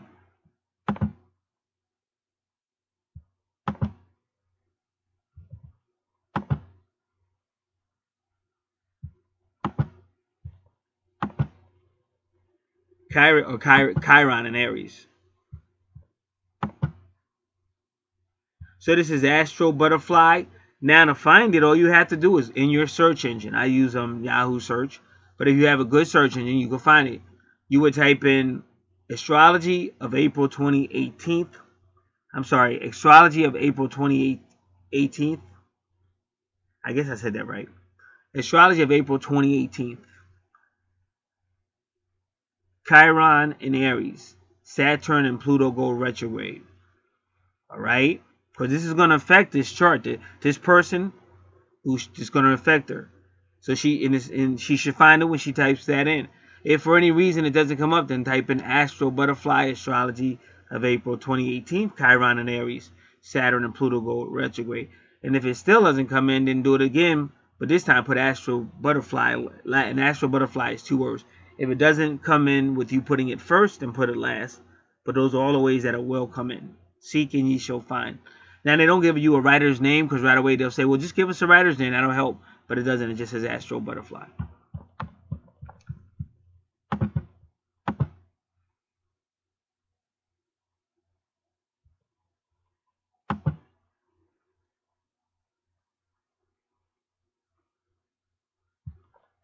All right.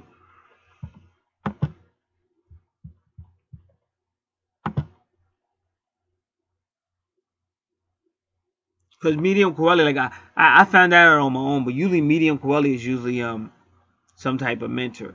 See, I had medium Coeli in my ninth house as well, and I know that has something to do with my twin, with Aquarius there, and but I figure it has something to do with her, and definitely her higher self is always with me, like literally all the time.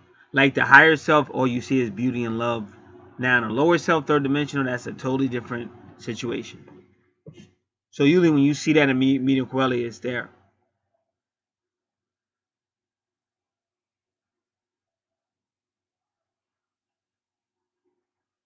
Your higher self will always be female because everything came from the female. Everything came out of her womb. Now again, Venus at 29 degrees, very critical.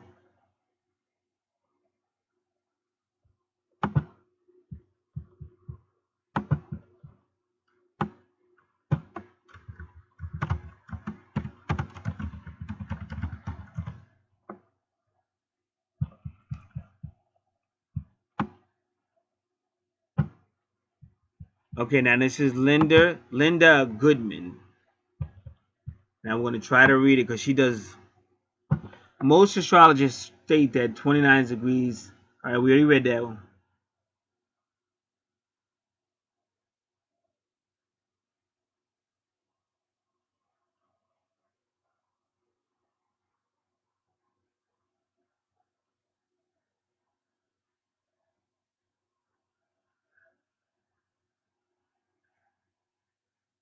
So they're saying and I usually don't do the forums, but we did study 0 degrees and everything.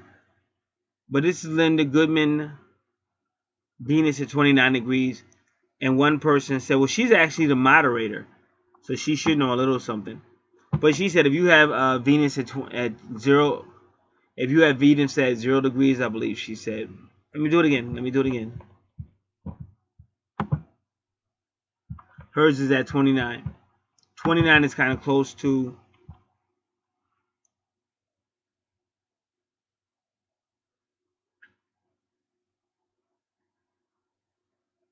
Yep, that's what it said. Venus at 29 degrees. I just want to double check.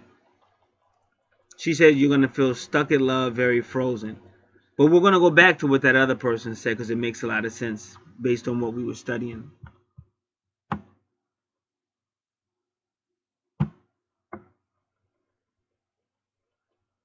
Love may be hard if your Venus is 29 degrees. They may feel stuck.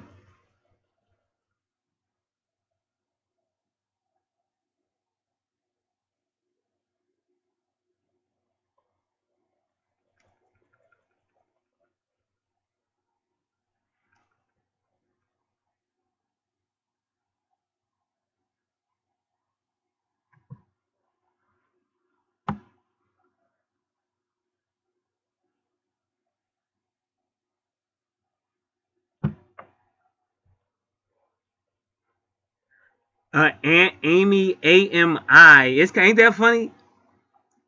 That's funny how that name came up. But her name is Amy Ann. But this is how twin flames and souls and all that stuff work. But she spells Amy AMI Ann. She said you'll feel like a deer in the headlights. That's what she means by stuck and frozen if your Venus is 29 degrees.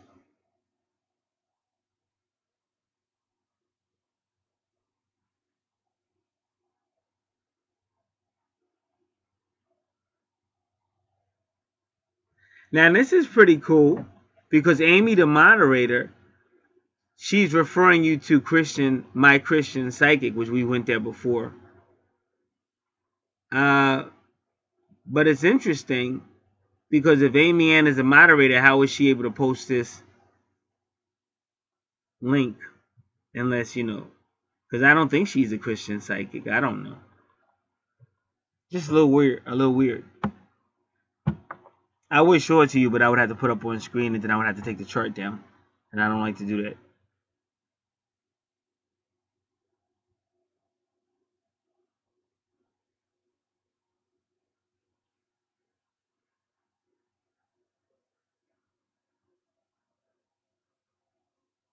So a guy is and they're both moderators.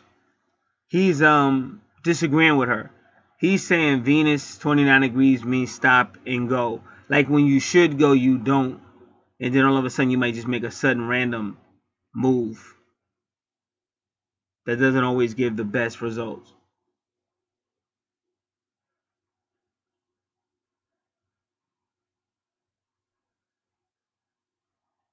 It says when it comes to Venus, you're wishy-washy when it comes to love, but then you'll make a decision that comes out of nowhere. So that's what this person's saying. Now, Amy says, I'm having a hard time describing the frozen degree in Venus.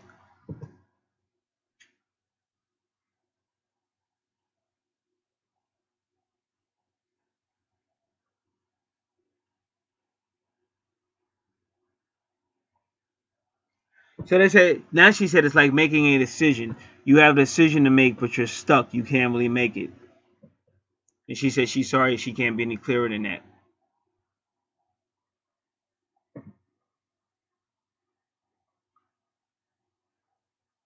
So she said she told that guy I'll have to write an article on it. Because he's the one that challenged her.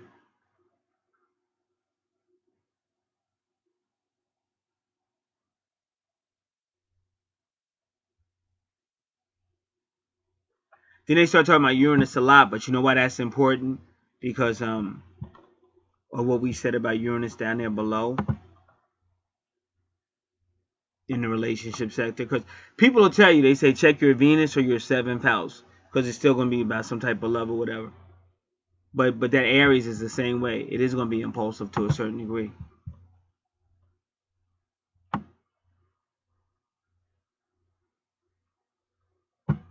So then she says planets in the final degree of a sign are drawing matters to a close that of that planetary energy for that sign mode of expression. It's not a matter of being stuck. But you know, see, this is why I avoid this crap. You know what I'm saying? Everybody wants to be a know-it-all. So Amy is kind of right. It is kind of right because you're nearing an ending. So you are gonna feel kind of because you're just like if you're going to the end of a street. There's a stop sign. Even if it wasn't a stop sign, if you got any sense, you're gonna slow down because somebody might be coming across. It doesn't. You don't have to act like you know you want to argue. That's why I don't do this. That's why exactly how I do it is how I do it because I know everybody wants to act like they got an opinion, and that's why it's just more confusion. That's why I'm totally against community where everybody doesn't have it. You know what I'm saying? There's a time and place for if you're just somewhere goofing off. You know, because I used to hang out at the bar or whatever. Okay, now that's the perfect place to talk crap. Okay, everybody can have an opinion because you're drinking, and who really gives a freak? Everybody's drinking alcohol. If you listen to somebody drinking alcohol, something wrong with you. All right. But when you come out here, you're trying to show, you're trying to learn, you're trying to teach. Everybody can have an opinion, and that's what the problem is out here. And that's why they never overcome the twin flame sagas. They never overcome their relationship problems because you're all out here talking when you need somebody that's actually showing you, whoever that person may be. But they got to know something about what they're talking about so that you can learn from it and move on. So now this female is trying to act like she's disagreeing with Amy. They really jumped on Amy. But this female calls herself No Flake. So you could tell she's a know-it-all, just like I said. Talking about No Flake. Canon McAfee. Canon McAfee. No Flake.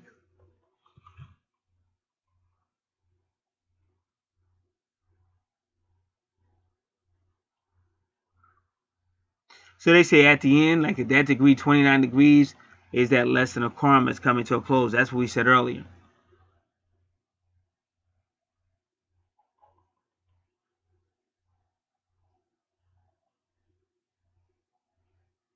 So it's a theme of ending that includes that Aries energy, but also that Sagittarius energy that takes you back to your 5th house and your 1st house. So we know it's karma from what I talked about earlier.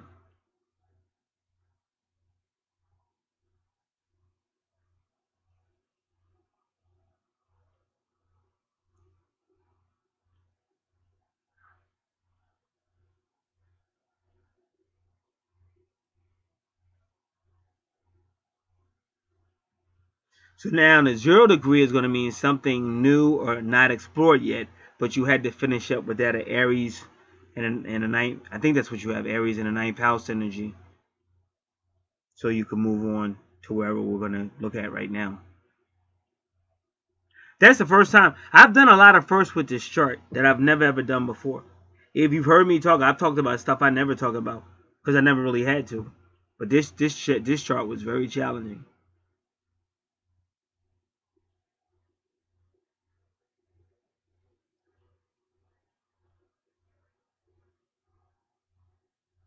So then they said all of this can be better understood in the context of reincarnation.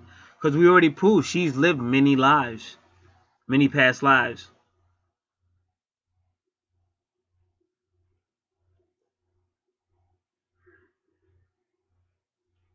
So they said someone with many lifetimes and much karma may have quite a lot to wrap up. Now I want to show you something about myself that I've never had to show you before. And I've been out here for, like, you got to go by natal chart times. If we go by natal chart times, I've been out here for hundreds and hundreds of years. So now I want to do another first. So this person is kind of special because she's taking me through a whole lot of firsts. Now this guy was making fun of him, but he made a lot of sense. So I take it back. I apologize because he knew what the hell he was talking about. But I still don't like that he jumped on Amy because Amy did a good job too. She explained it the best way she could. He just explained it to make it a little bit clearer. And I never use, everybody knows me, I never use forums. I never use threads. Very rarely. Because I'm like, well, who the hell is this? How do I know if what they're saying is true or not? That's like going to a bar looking for wisdom. Come here, you drunk guy. Show me how to get my life together. Hey, but one of the greatest people I ever met was in a bar. This is when I was still hanging out many years ago. And I had a friend that used to, when he threw a birthday party, his parties would like last for days. You know, everybody would go home, but then they would come back, meet at the bar or whatever. So he would like for a week or over a week. And so one day we was just sitting there, and this old man kept looking. See, I'm a really respectful dude. At the end of the day, I'm a really spiritual person.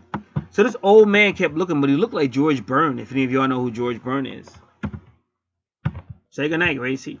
I'm not that old. I used to watch the rerun. Believe me, I'm not that old. I'm sorry. So anyway, so we're walking away, and the old man keeps looking at me. I'm like, what does this old man want with me? So I sit down and say, yeah, how are you doing? How man, what do you want, sir? And this guy starts talking. He was the biggest player I ever met in my life. This dude was close to 90, and he was banging out chicks in their 20s. For real. He was showing me how he did it and what to do and all kind. He told me how to use the pill. I mean, this dude went off. And then to show you how real he was, like, I knew females all over because back then I was still hanging out. So I knew females all over, and he knew every single one of them, no matter what township I knew, no matter what store she worked in, he still knew who she was. He had banged her out.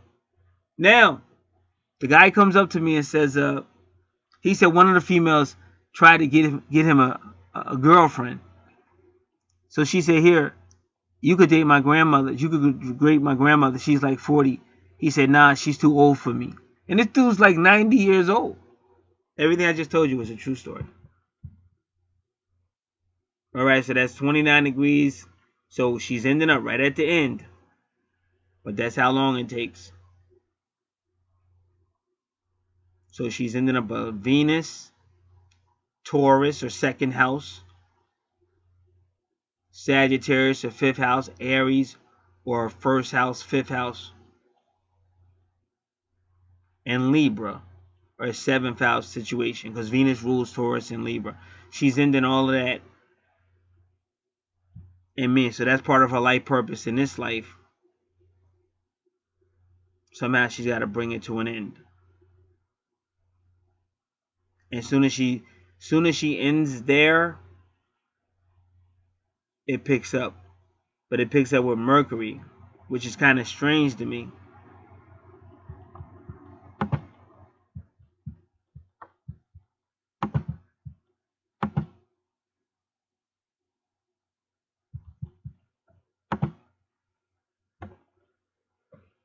But then it's right in Taurus.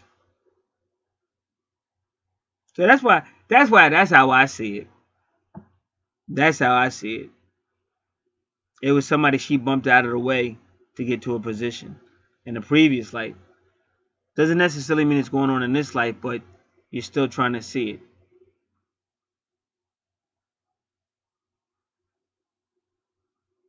And she's still dealing with Leo energy because she's still dealing with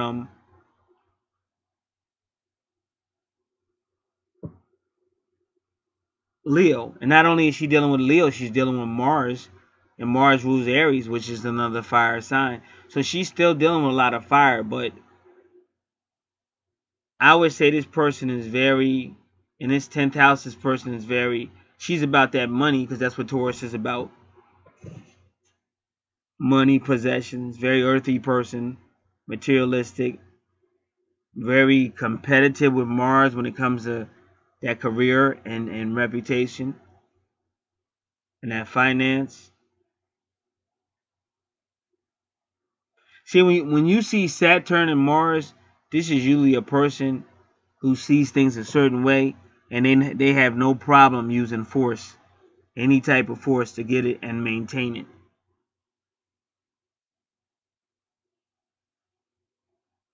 Now, when I see Mercury that close to Venus, because Taurus is a very sensual person. I see a person, like I said, very manipulative. They can use either good conversation, sexuality, flirtation, or they can get downright in your face. Like that female would be like, "Oh, baby, take me out," and you'd be like, "I don't know. I don't know if I want to spend no money on her like that. I don't know." And then she start using flirtation and shit, and then you'd be like, "Oh shoot, I better take her out," you know. And so maybe I get a little something if I take her out. See, that's the other side with Mercury and Venus.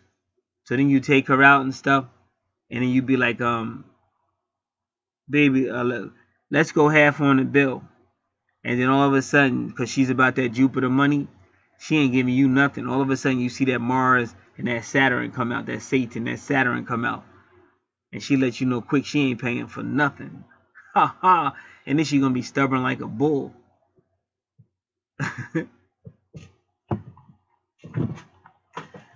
All right. So now we're going to try to do it the other way. Taurus, again, that's the second house. All about finances, possessions, and value system. All about that money. Taurus is about sensuality, especially when you see Taurus with Venus, which is very close.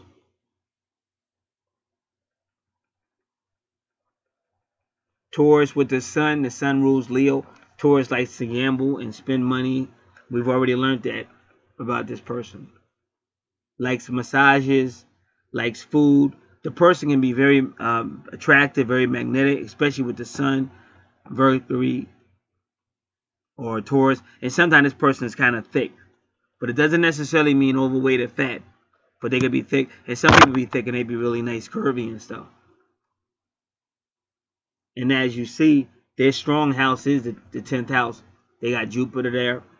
And they got some type of military. When I say military, they got some type of force backing them up. So that's their strong house.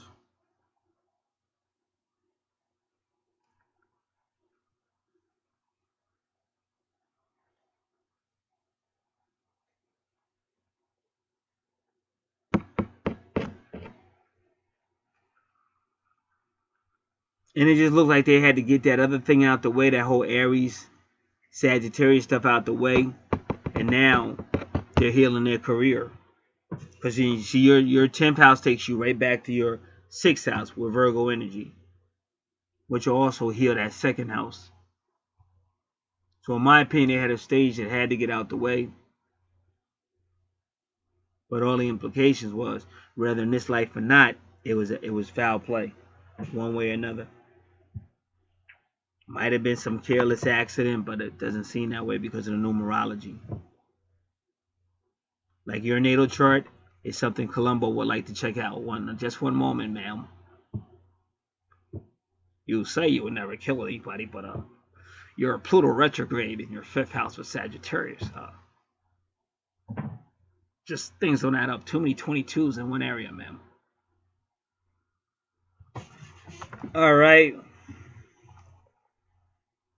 0 degree Taurus. So we're going to do all your degrees in this house.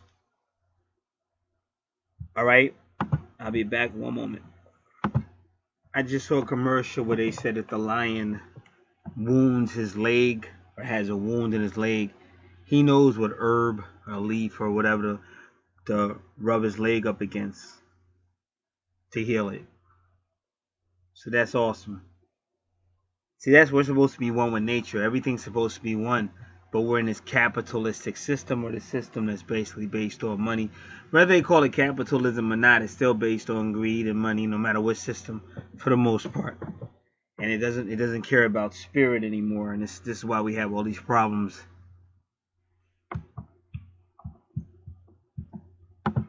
All right. So now we're gonna look at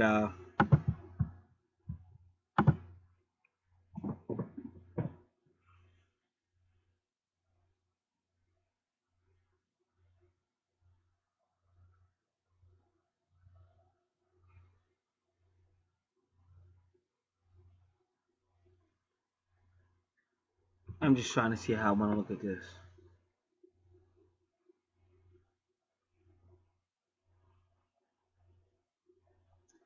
We're gonna do Saturn and Taurus first.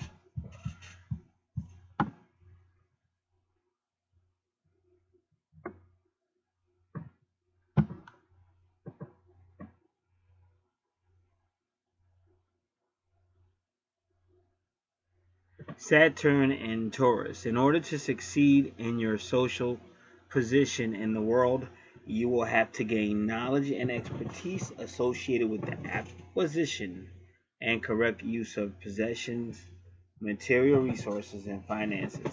Life experience will force you to learn valuable lessons related to practical financial management techniques, commerce, business acumen, and the wise use of material resources generally.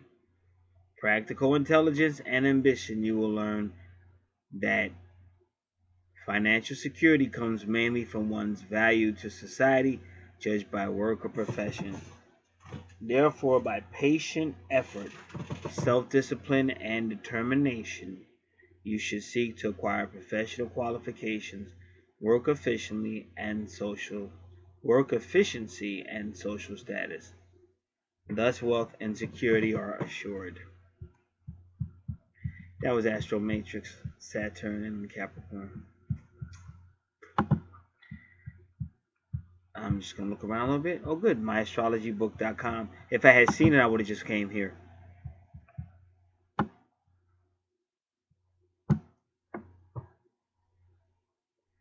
Many souls with Saturn and Taurus have a great fear of loss and are being tested for possessiveness and the true sense of values. Because we already covered that. And it just seemed like in one of their lives they were so obsessed with it that they actually took a life. Don't make material things too important. You may want to possess even loved ones. Often jealousy needs to be overcome. You are persistent to the point of stubbornness and have great stamina.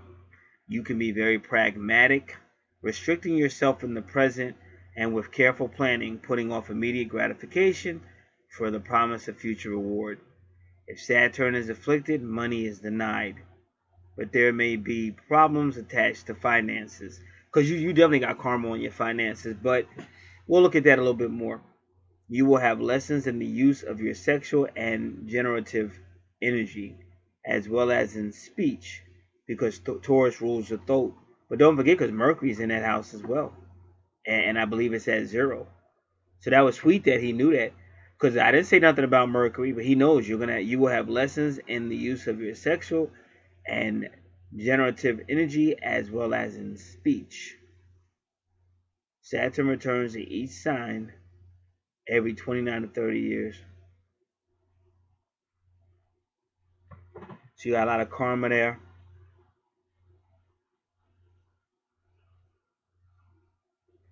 And they kind of gave you a reason why.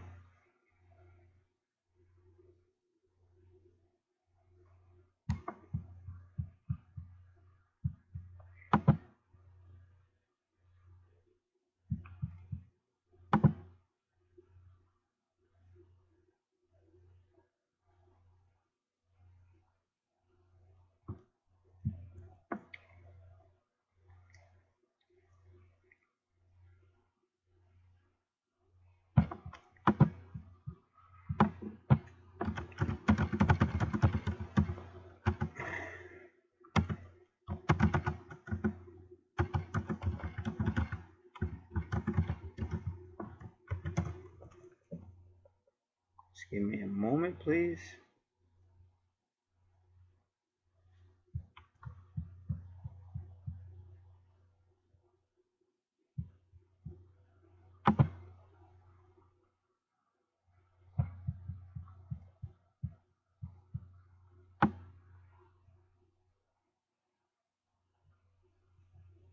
So they wrote the critical degree in astrology, 0 degrees, and they call it new karma.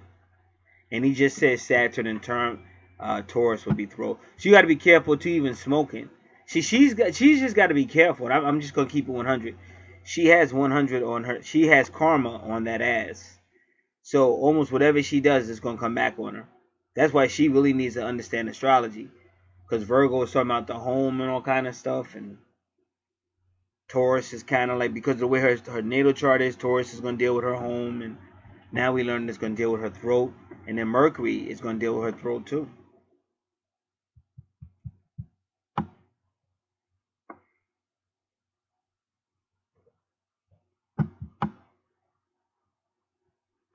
So give me a moment, because I'm really going to look at this.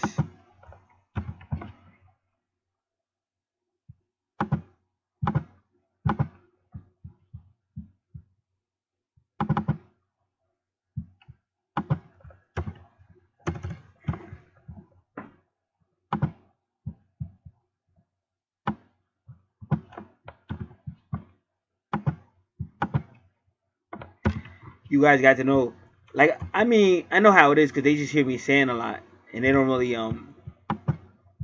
pick it up. But I did a whole lot of stuff different that I've never done before. But that's because this chart was real challenging. This is the real investigator's chart, because you want to really know what's going on. I've never seen a chart this. It's like, it's just clues.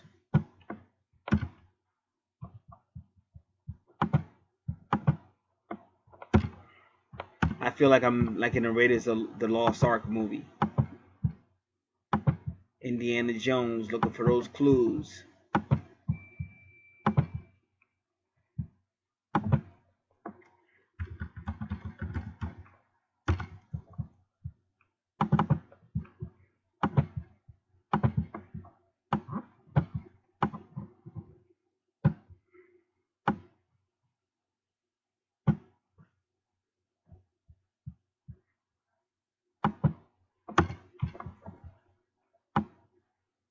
So it's talking about the 29th degree, which is your Virgo, and the 0 degree, which is your Mercury.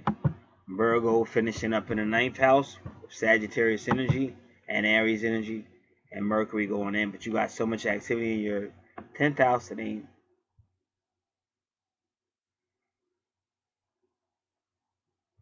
But if in a previous life you did kill somebody for career reasons, that's why you got so much karma there now. And that's you just got to be, see, people, if you want to steal astrology, see, whenever you're dealing with employment and your career and all that, you're dealing with Cancer and Saturn, so that's definitely gonna be karma right off the bat.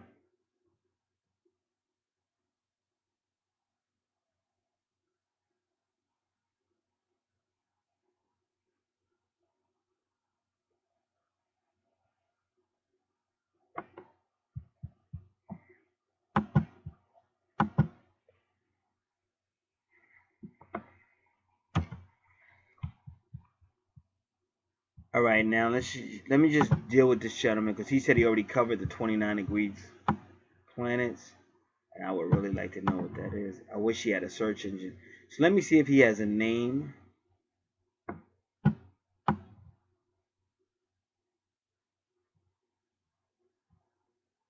Well, this is Astrology. We're dealing with 0 degrees, and he claims he has another one for 29 degrees. So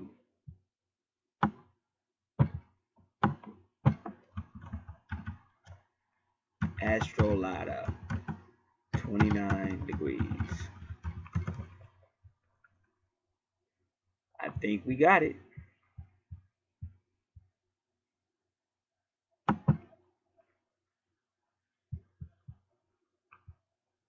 It's funny, he's got a girl. See, the other one, the 0 degree, he gave us the food card. And the food card had a rose in his hand. Because my twin's name is Rosa. A rose. And on the 29th degree, he has a white dove flying away as a girl is about to do some fifth house stuff. Flip off the cliff. Because the fool walks off the cliff. But this girl, she wants to flip off the freaking cliff with her back to the where she's flipping. She ain't even looking at it. And the dove is flying. It's like her spirit. The dove is saying, I'm getting the hell out of here. She's crazy. This is an awesome picture. All you got to do is go to planets in the 29th degree in the horoscope. Fated life. Fatede life. Astrology. Astrology. A brilliant picture.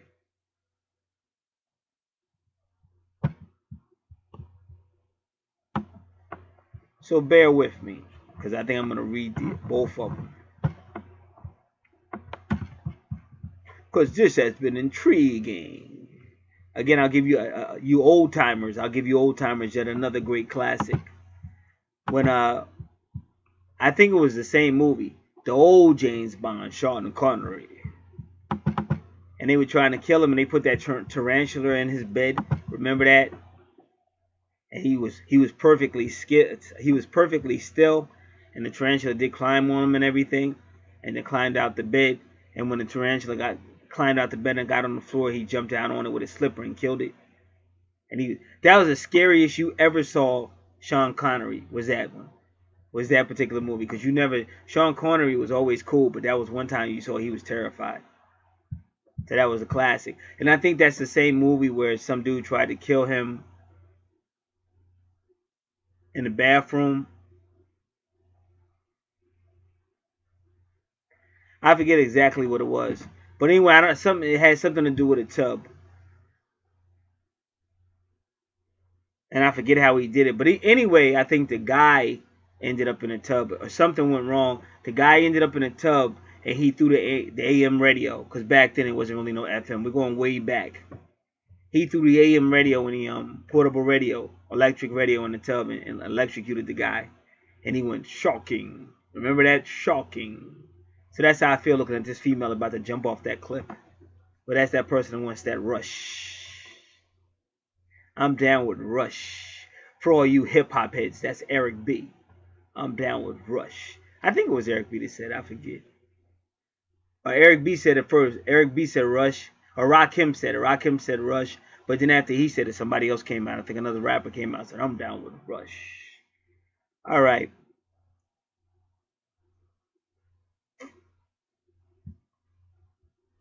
Give me one moment. I'm finding my word pad. And then once I find my word pad, I'll be putting this. We got it.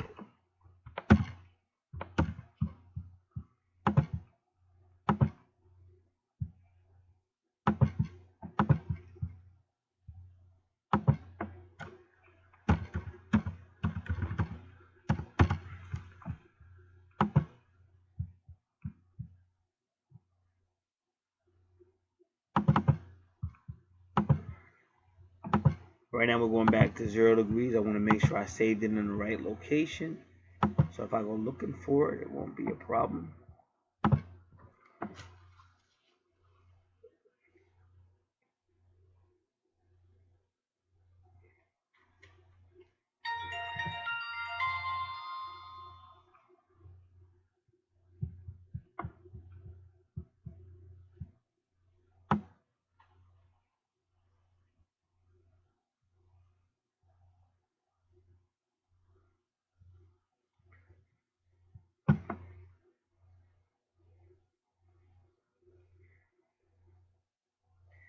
Or I just want to see one other thing. But with this reading, I found a lot of new sites too as well, which is good.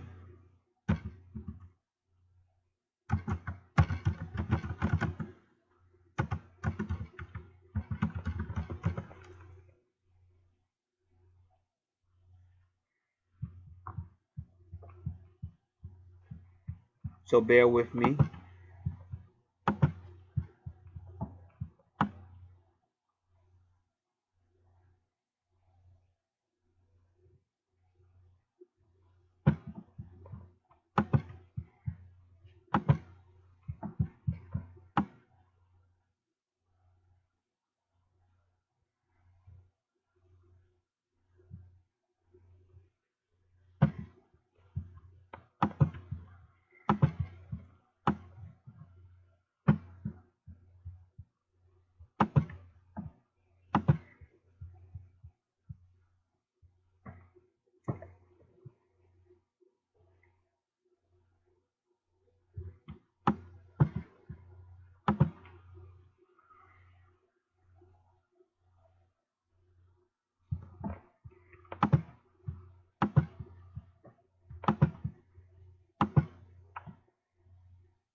I'll be right with you.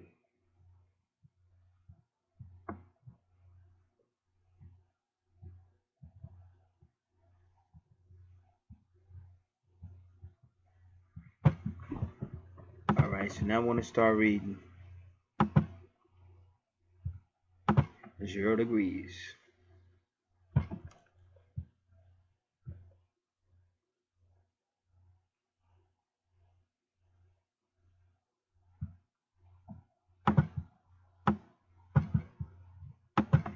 Planets at the 0 degree of a sign indicate that you are starting a new beginning with the energy and earthly life manifestation of this planet.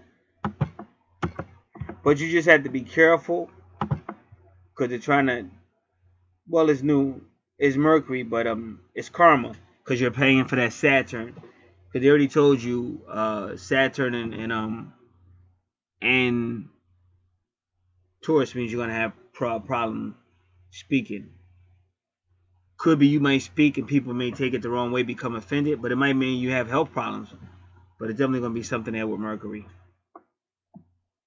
Mercury rules what? Virgo. See, he's still dealing with Virgo and Gemini.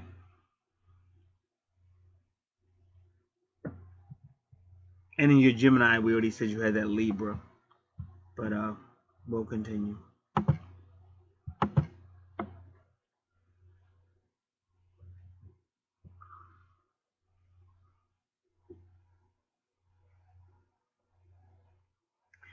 It means you have completed a cycle of reincarnations and experiences with it. So everybody says this person has lived before, many times before. He even says cycle of reincarnations, plural. This person has lived many lives.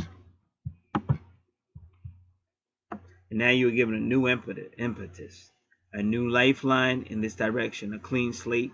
Again, I wouldn't say a clean slate because you're dealing with a whole lot of Saturn, Capricorn, karma, because that's the 10th house, so to speak, to explore other totally new and fascinating aspects of this planet.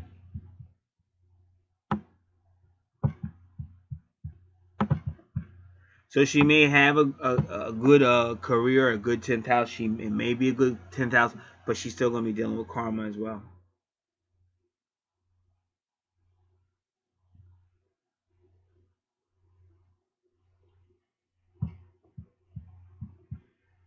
So they're saying you're starting in Mercury at 0 degrees. So you're starting this life all over. And say Virgo energy, Gemini energy, possessions, 2nd house energy.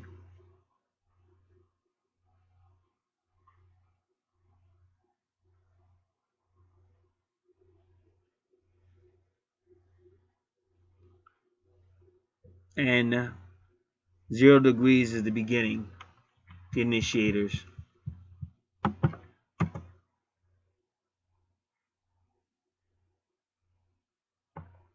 So they're saying if it was 0 degrees, this person may have been born before.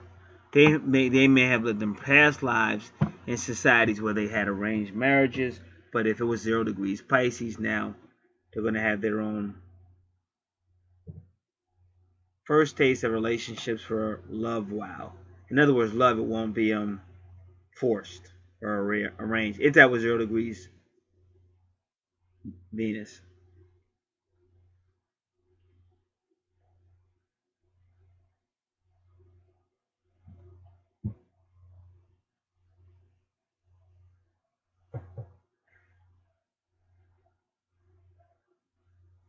And they said if it was 0 degrees Pisces, that would mean in a past life they never had the great things of Pisces, the fun, the luxuries, the love. But now they would. But again, it all depends on what the overall chart is saying.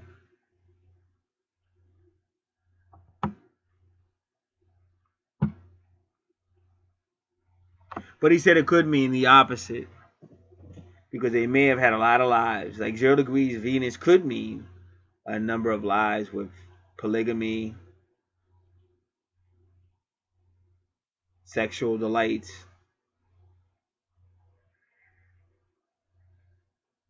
So this time they may be deprived of it. So that's why I say it's really going to depend on the chart.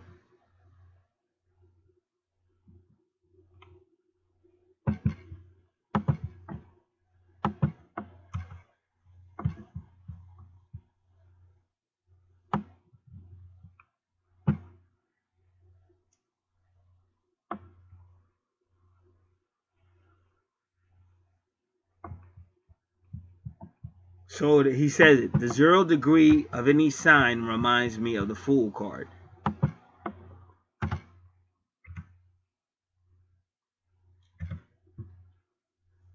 And remember, who sends the Fool card is the High Priestess, who deals with the moon.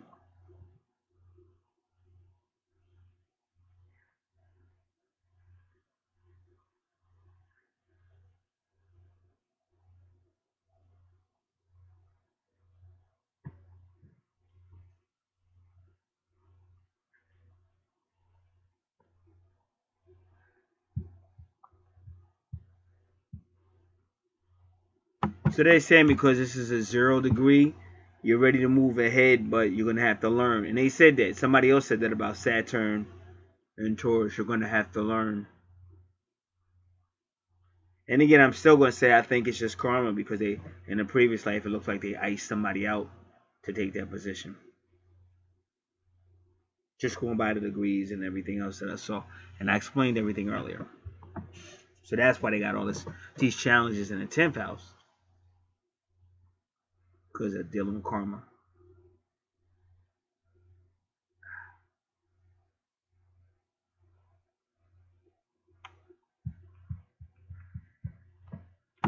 So Saturn is there in your 10th house to kind of discipline you, like I said, karma. And it's going to give you reality checks. Because before we already learned that they don't like authority. So now the universe is saying, okay, you can make a lot of money in the 10th house, but you're going to have to learn how to follow instructions. Because Jupiter represents a lot of money. Money and expansion. And that's what Taurus likes. Taurus wants the finances. Taurus wants the value. He wants the possessions.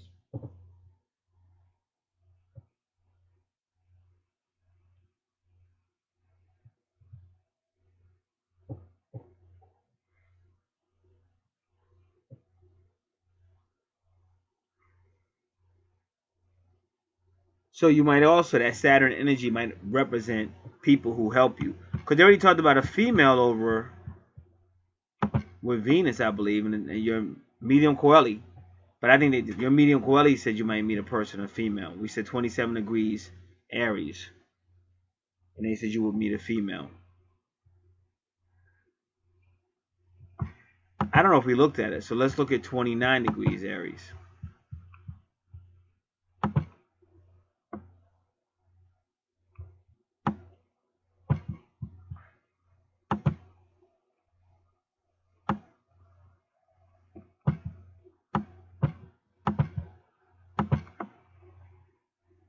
independent, competitive, and selfish character. One gives top priority to the fulfillment of personal pleasures and tends to be boastful. Decisions are made in solitude. Such self-centeredness finally puts off family members and colleagues. Therefore, no extreme help is to be expected in days of misfortune or sorrow. No external help.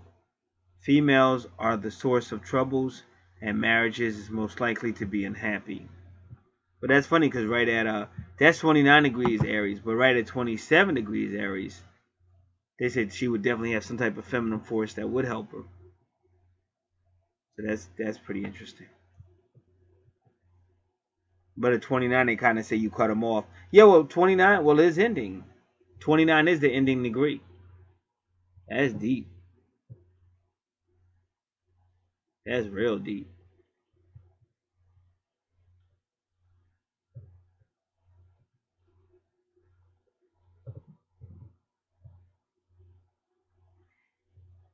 But the reason why that cutoff has got to occur because now you're walking into this new thing, but it's still dealing with karma.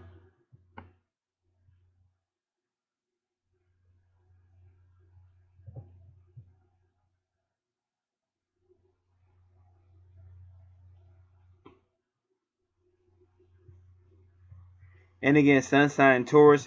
One thing about Taurus, they're very magnetic. They can be very attractive, and Taurus tends to have a universal law, like wherever they go, people are attracted to them. So even if they go somewhere and they think they're going to sit somewhere by themselves and keep it quiet, people are going to try to find a way to talk to them and get their attention and stuff. And sometimes if people are talking and say they all agree to go left and Taurus says something that kind of favors right, the majority of those people, if not all of them, will just all of a sudden want to go right just because Taurus said it. So in that sense, they may actually be they may have great communications in that sense. But it's just that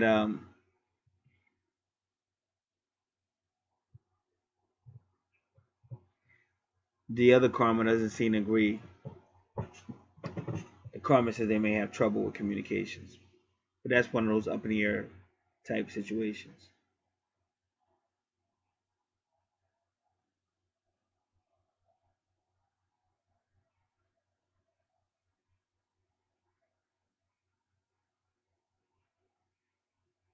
Tauruses can be pretty loyal to a relationship as well.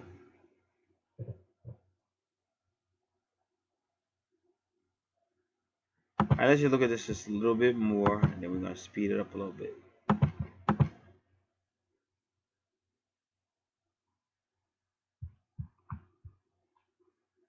So they say planets with the 0 degree will have a bit of recklessness and daredevil attitude, smashing through traditions and old ways of doing things.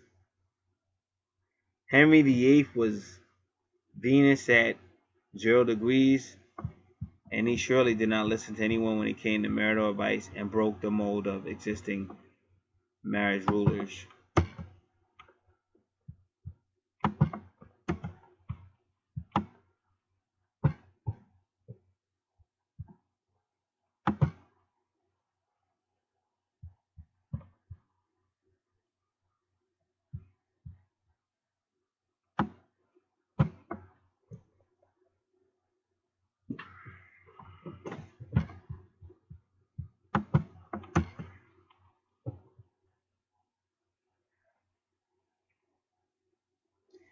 This person may try to have an I will do what I want attitude. But see, that's why her 10th house is really like locked down. They put a lot of planets there, in my opinion, just to make her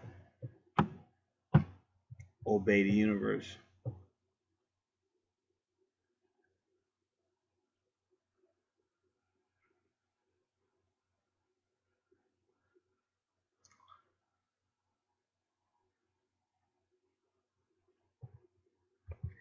He mentioned Venus because he mentioned Madonna because Madonna had a Venus at 0 degrees. I'm just saying that just so you know, this is for recognition what 0 degrees mean. Because I know this person's Venus is not it's at the conclusion. It's at 29 degrees.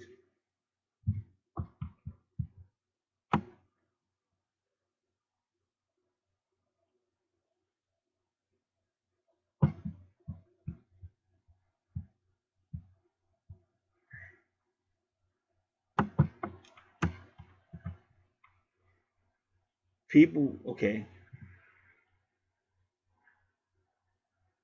So it's still 0 degree. They say if you have a 0 degree, what she does, Mercury, they have inexperienced and unregulated impulses with this planet. So I think in the 10th house, because she likes to make money, but that's how they're gonna teach her to be quiet. Cause this person kind of like runs. They kind of like, when I say run, they'll jump off. They'll do anything. They just like they just got all this energy where they don't want nobody telling them to stop.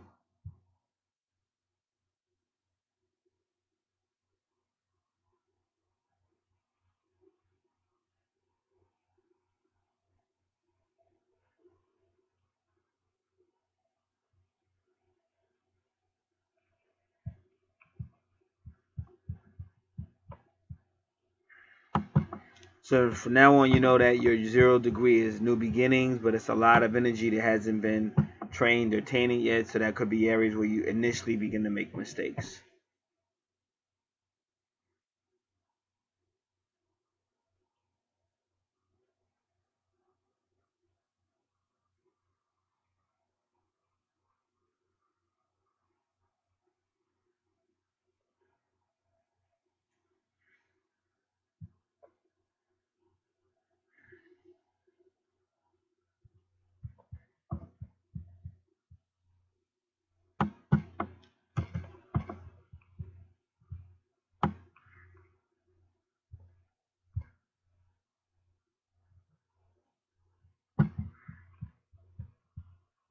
It's funny now that song "Tell Laura I Love Her." It makes so much sense now because you're dealing with, even with the 0 degree, that's just energy that wants to go without being held back, and that's exactly how you could end up dead.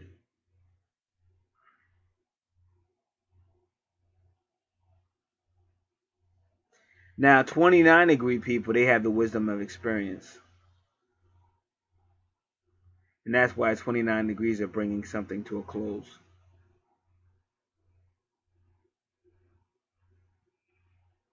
0 degree people are like untrained, idealistic youth, but that's why they made her 10th house very, very restrictive, with rewards of Jupiter if she listens.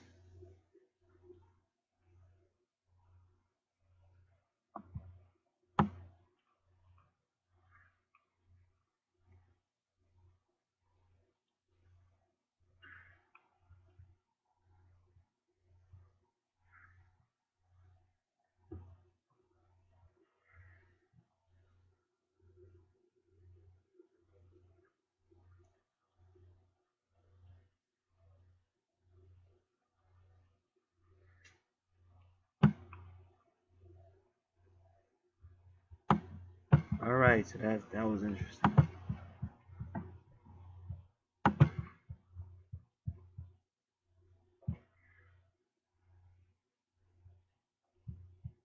Now he says 29 degrees can mean loneliness.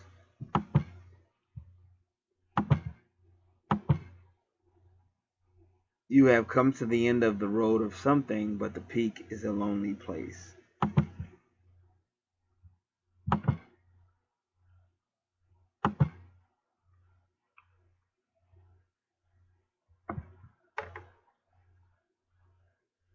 The 29th degree is prone to reversals and crisis, indicates matters which are peaking and getting completion, talents you have mastered to a higher level, and now it's time for a higher initiation, fated missions, predetermined events from your past life actions, able to push boundaries and break molds. So that's where her Venus is, but that's with Aries in her ninth house.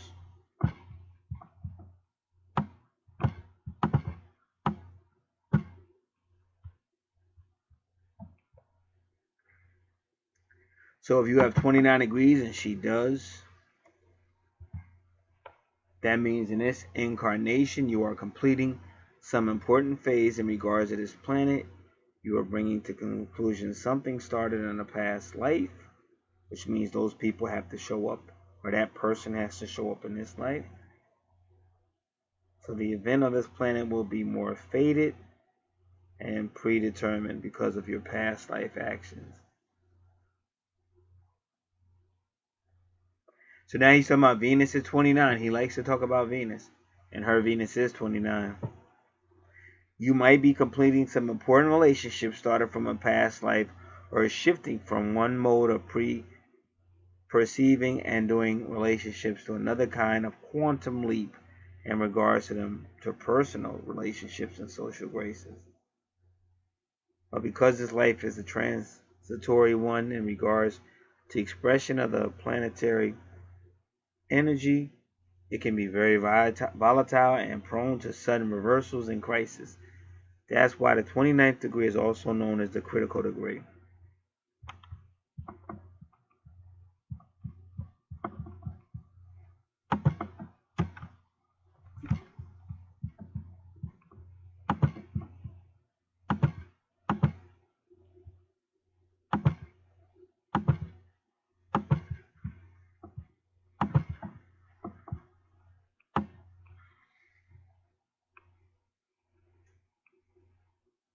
This will be a psychological and outer change.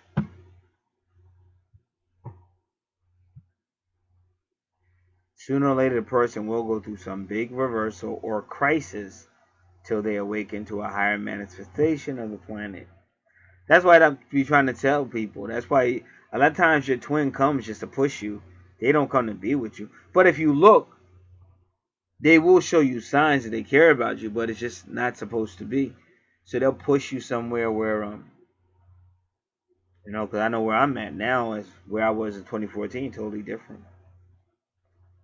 Sometimes more than one crisis is needed till the person gets it. So their life might be full of ups and downs till that fated transition which breaks them through on another level. Like Tupac. Tupac went through so much he finally gave you Machiavelli. Machiavelli, I'm getting the fuck out of here. And he got up on that cross and that was it. See you later. Ha ha. It's funny how they did you. They did how they did this person. They said Venus, but they was like Venus is 0, but her Venus is at 29. Now he's talking about Mercury at 29, but her Mercury is at 0. So it's like vice versa.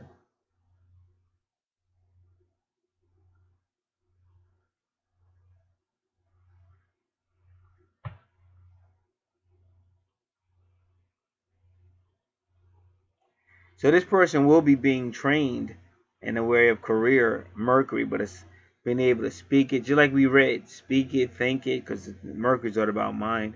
But if they follow a lesson, they're gonna have a lot of money because of Jupiter.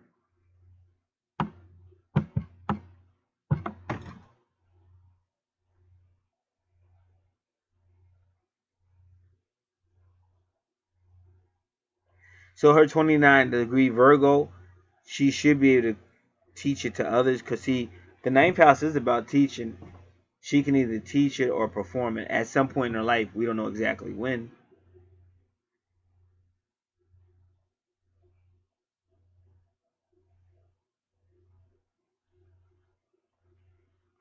But also, whenever you see 29 degrees, once this person completes it, they're getting ready for the next initiation.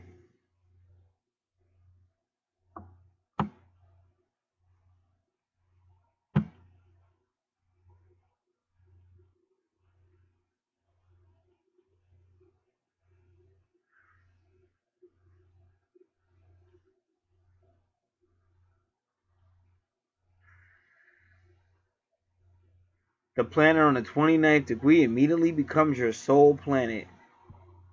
It is the most mature and natural experience or energy for you.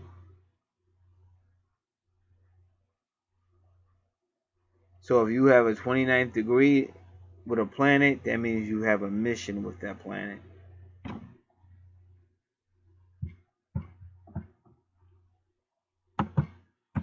So he says Uranus rules astrology, and his Uranus is at 29 degrees. So that means he's a ruler in astrology, or he would be a teacher in astrology. Oh, I'm saying this is a female. I don't know why I thought this was a male. Unless he's a homo. Hey! No, listen, Mike Marino's in Jersey. Whenever Mike comes around, I get a little goofy. Not that I don't think Mike probably... I mean, 10 years ago, he might have did homo jokes. I don't think he does now. Maybe that's why they don't want him on radio. Hey! My husband... Not my husband, but the person that wrote this. My husband's sign is at 29 degrees. He is a natural-born leader. His sun sign. And center stage person.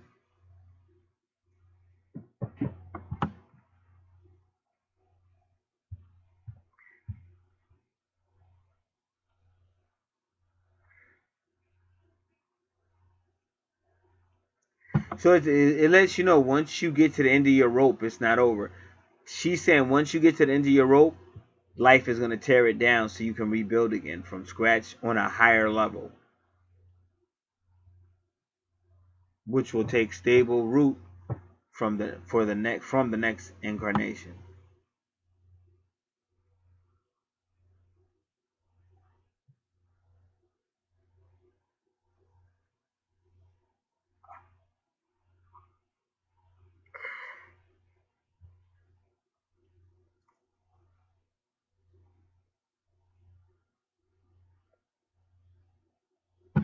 Oh, now she's talking about Jupiter in the 10th. That's what this person has.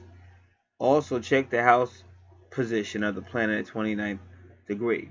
But that's the 10th house with her Mercury at 29 degrees. For example, Jupiter in the 10th will indicate the ending of one sort of belief system as a way of making sense of the world. And Jupiter does do that, especially Jupiter retrograde.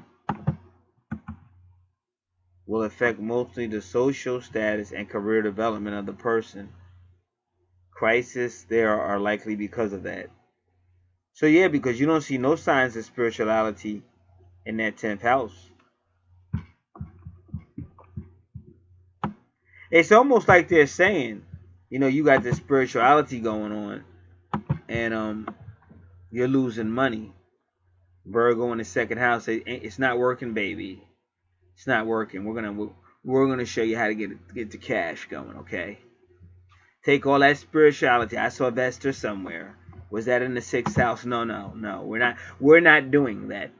We're going to be doing Capricorn in the 6th house. It's not about home. It's not about family. It's about the big Jupiter bucks for you, baby. But we're going to shake you and make you and show you how to do it. That's interesting. Now, that could be true, though. Because you may have had a few lives of being a spiritual person, so... Who's ever running this universe said, okay, enough of that Mother Teresa stuff. Because you remember Madonna. That's what she was about. Because Madonna is the Madonna, but she took Madonna and turned her out. A lot of her songs were like playing around with sex in the Catholic Church and putting her father up in the videos and all kind of crazy stuff Madonna did. She really tested those limits. She took sexuality like Madonna, the great Madonna, and she brought it into the pop era and sexual era and defying authority and getting locked up for doing what they say is obscene stuff on stage. So this female's got some type of, I don't know, spiritual versus secular. 29th degree is on the edge, and so there are people with such planets, they can really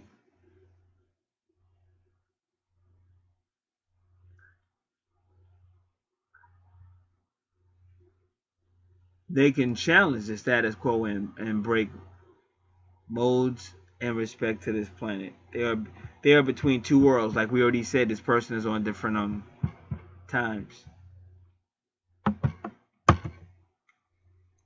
One leg here, the other leg there. They become like a bridge for others to transcend the limitations and conventions of this planet.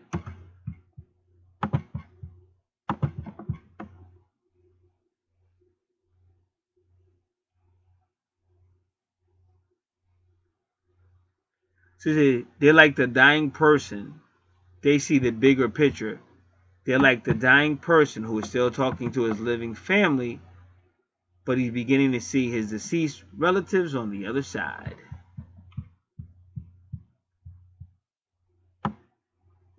So this person is here to break boundaries. There's nothing wrong with a little hardcore cash.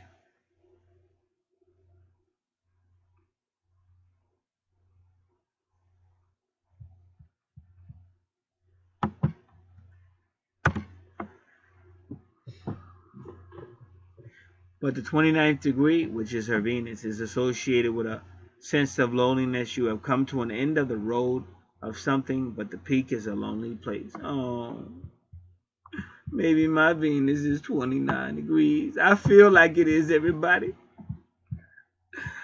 Lonely. So lonely. I don't want to die, though.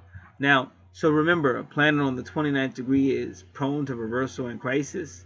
Indicates matters which are peaking and getting completed. Talents you have mastered to a high level, and it's now time for a higher initiation. Fated missions and predetermined events from your past life action. Able to push boundaries and peak mountains. MOULDS. I've met a lot of exciting people doing this natal chart. This has been fascinating. Truly fascinating.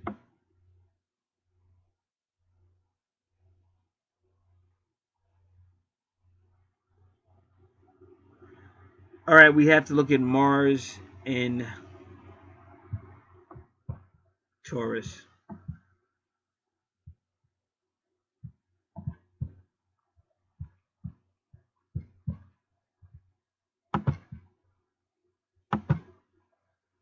Oh yeah, a couple other things I want to look at. I had opened up some other things, but I don't think I need it. I had opened up other websites about like 29th degree and 0, but that person did such a good job.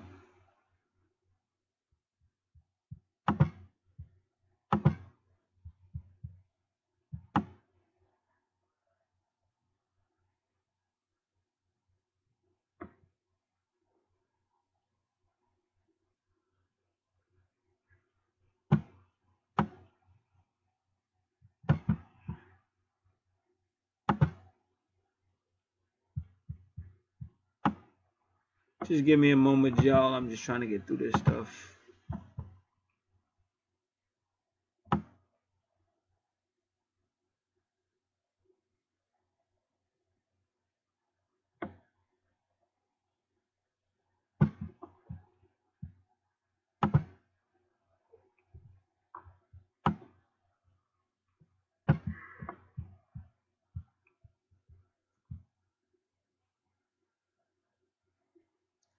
Astrology also has readers,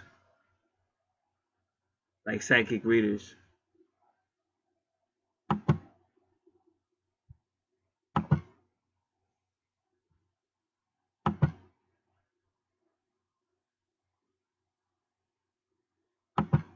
All right.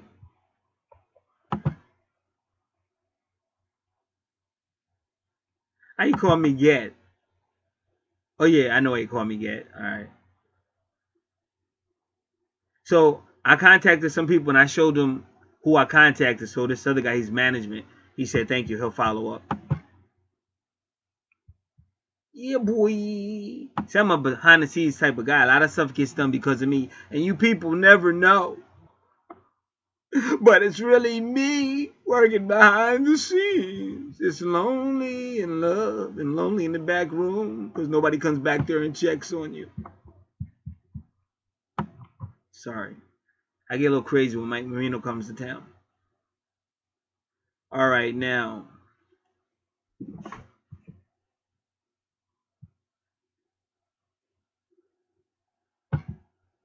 He offered me some tickets too. I didn't take him up on it though. I think I need to stay away from that life because I get a little crazy. Start hanging out and forgetting. I'm an ordained minister now. All right.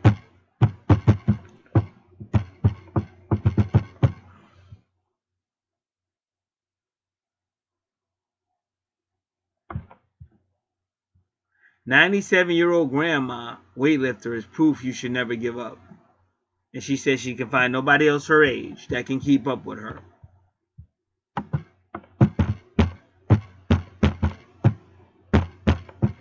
All right, y'all. You just gotta I think we're looking for Saturn with Mars.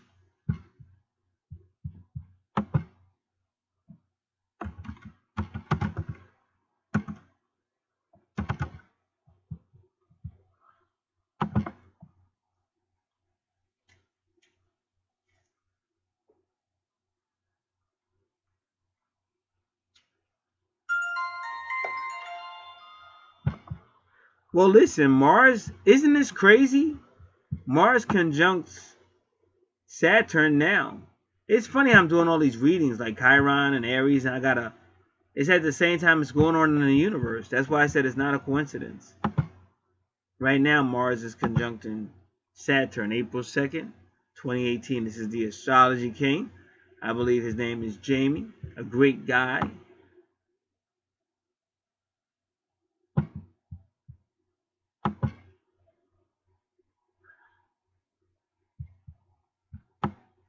See, reason why you had an Aries thing going on too. That's why I'm saying know your limitations.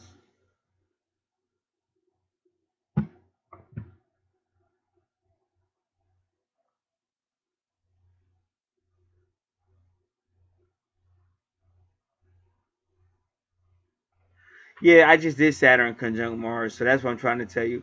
It still limits you as well, but it will use force. But I get the feeling that's kind of like still your Mars energy too, because you got some Aries energy. So I think they're trying to control it to a certain thing. So remember, this is karma. So in your past life, you may have used a lot of aggressive Mars Aries energy. So now they're trying to make you really become whatever they want you to become in that 10th house. And if you don't, then the universe might start putting its foot up your ass. I'm sorry I had to say it that way, but that's the way it is. Saturn 19 degrees. Well, it's going to be 19 degrees Taurus.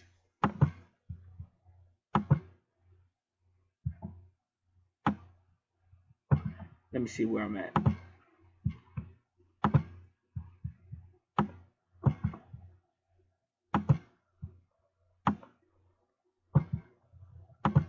"19 degrees Taurus.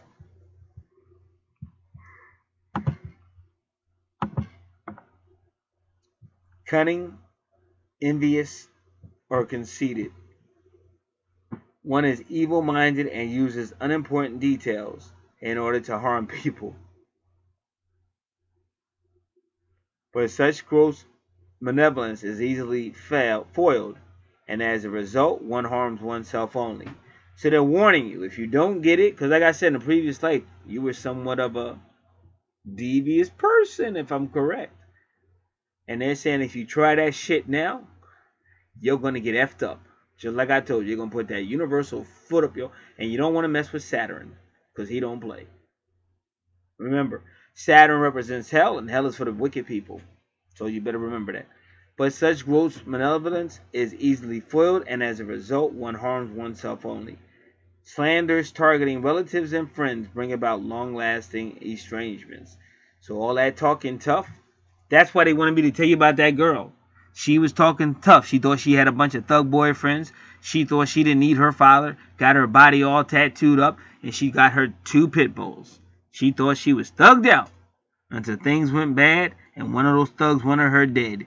Now she went from being put on a hit list, a walking dead, to running the dad.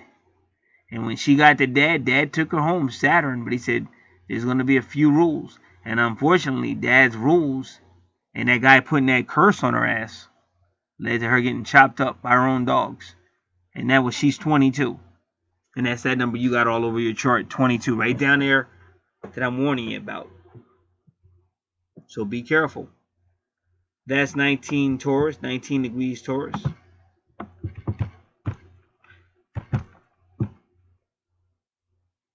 Now we're going to do 16 degrees Taurus, because that's Jupiter.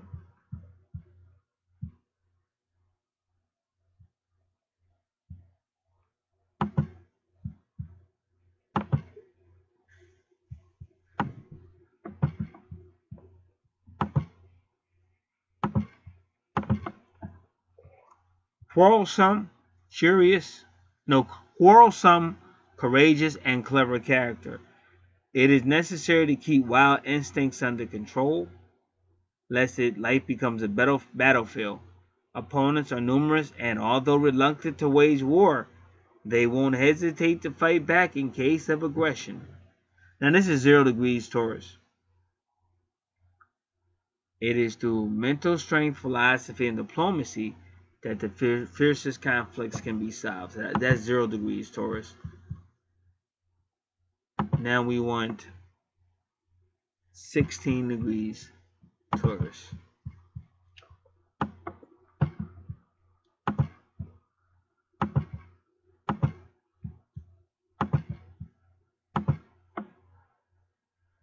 Superficial, stubborn, and clumsy character, prone to misjudgments. Hard work and relentless efforts yield little profit because one fails to understand the forces in action and pursues unrealistic goals. Well, that's why they put Saturn and Mars there, to help you understand. However, if the natal chart concurs, this degree describes an outstanding figure, totally impervious to criticism and unpopularity, who persistently struggles against entrenched routine with the view of improving the fate of people. Although he cannot achieve the noble objectives and may end up in exile or prison, he sows invaluable seeds, and with little time, his ideas turn into well appreciated standards.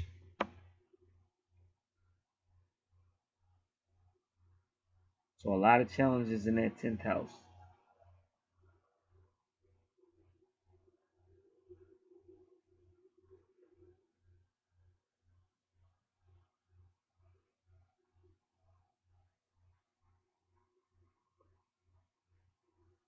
All right.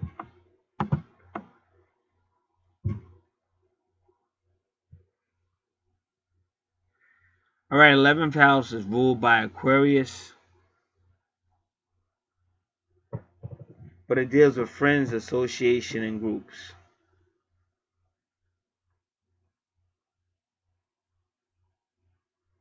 So that is a community.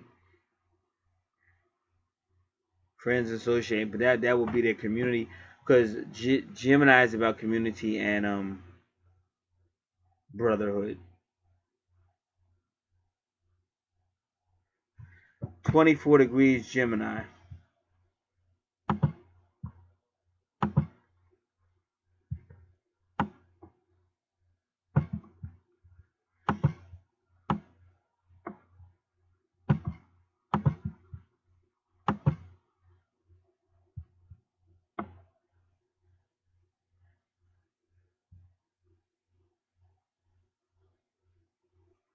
Domineering, careful, and trustworthy character. One has the capacity to fight against all kinds of opponents.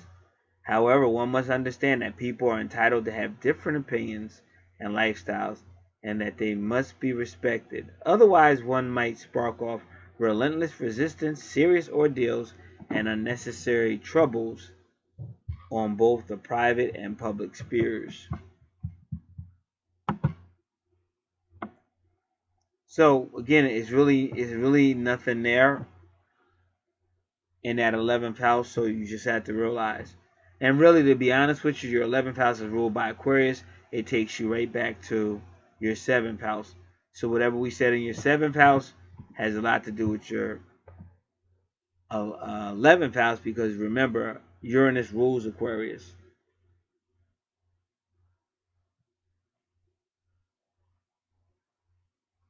Twelfth house is all about endings, and that's your true north node.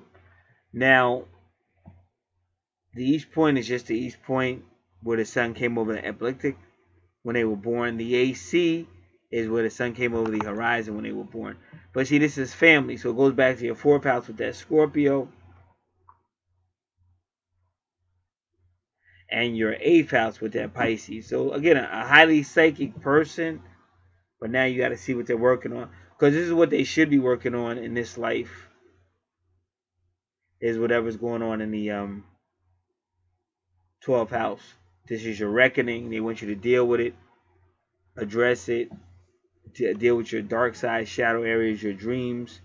And this is the 4th house of Cancer, which is teenage adult education to adult, teenage to adult education, land and property, real estate, ancestors, family, the heart, vehicle and travel, and whoever raised you in a mother capacity, that is your Imom Coeli, and she will be in your subconscious mind for your entire life. So they're telling you have to come to reckon with these issues.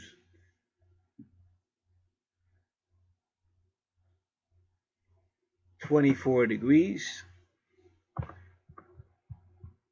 Cancer.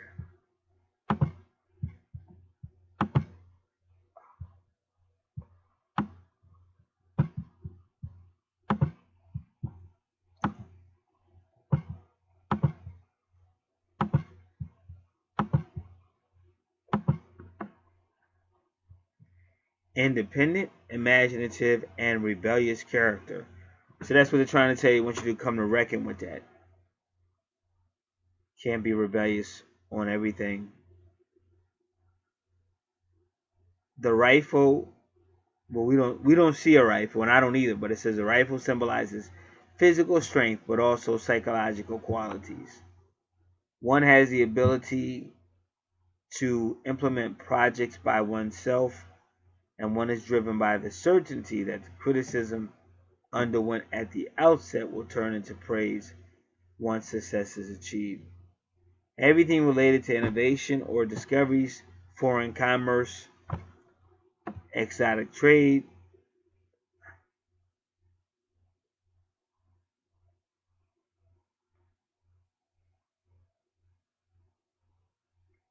speculations in foodstuffs are lucrative.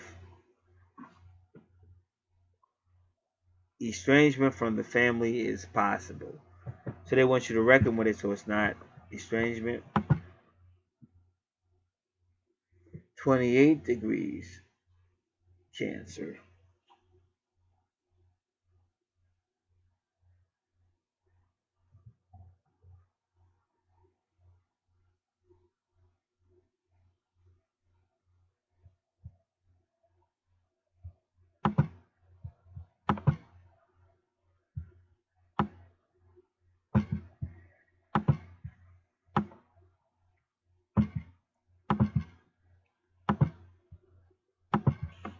28 degrees, Cancer.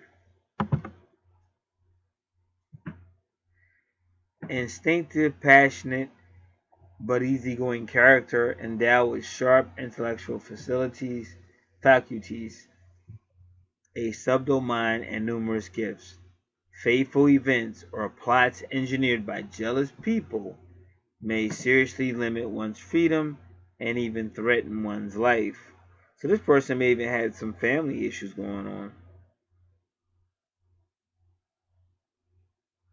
Should the natal chart concur, it is indispensable to be on one's guard. So they're telling you at 28 degrees Cancer, be very, very careful. Now, Cancer is, again, family sign, the youthful teenage education sign, land and property, health conditions, ancestors, and a family. So be on guard.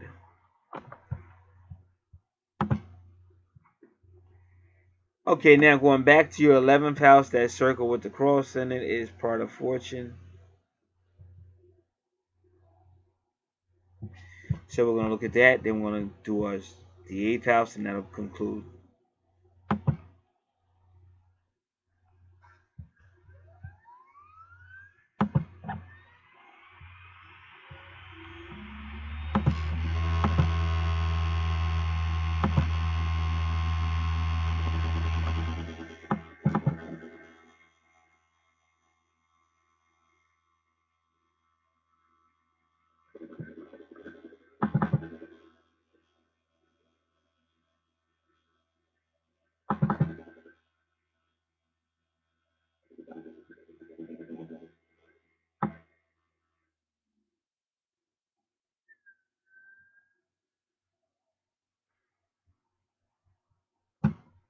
Good fortune in the 11th house.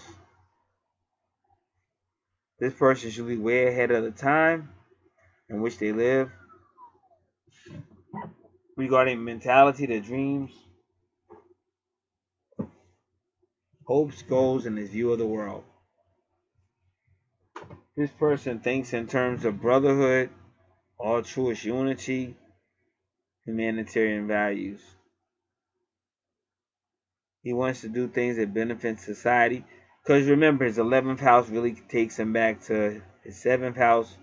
And Libra is always about social issues, usually. This is why he sometimes sees himself as a reformer of sorts.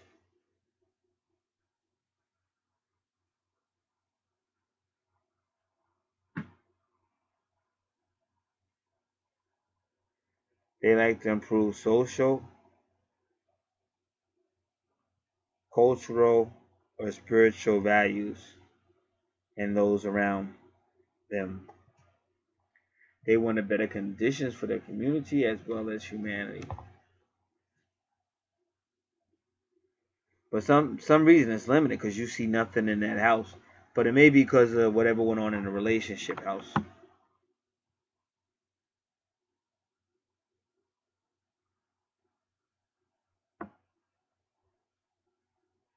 So good fortune in Gemini.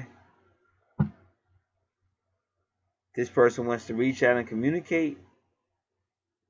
They use their communication skills and their ability to learn as they push happiness and success. Oh, I know why. One of the reasons why, go back to your 10th house, because of what we said. Gemini is ruled by Mercury, and they already told you this person is going to have some type of trouble with speech, communicating. All right, so here we go, the 8th house, prepare. Now, all this stuff I'm going to read is they may have experienced some of it or a lot of it in their 4th house of family.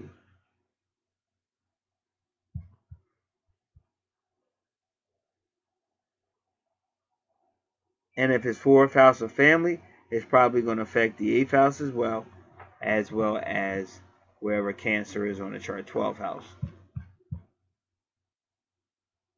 And the 8th house and the 12th house are both dealing with your shadow sides, your dark sides, your past, subconscious mind, dreams.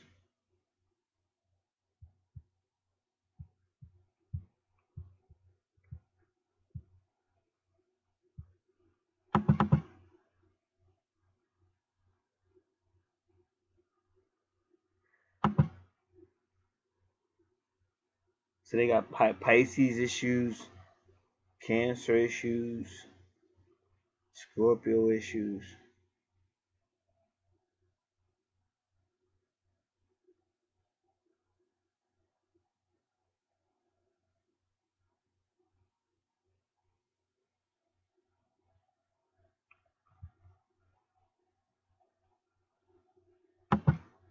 All right, so the 8th house is ruled by Scorpio, which is ruled by Pluto and deals with secrets, sexual matters, mysteries, doubt, accusations, suspicions, supernatural psychic abilities, internal plotting, internal indignation, conspiracy, vengeance, revenge, anxiety, esoteric knowledge, forbidden knowledge, hidden knowledge, obsessions, addictions, compulsion, power struggles, manipulations, abuse, greed, lust, compulsive behavior, codependencies, stalking, intense watery emotions, arguments, debates, tauntings, revenge, fear, intensity, psychic abilities, great transformation, high sexuality, doubt, debt, taxes, the IRS, legal matters, court, lawsuits, inheritances, law breaking, shared resources, finances.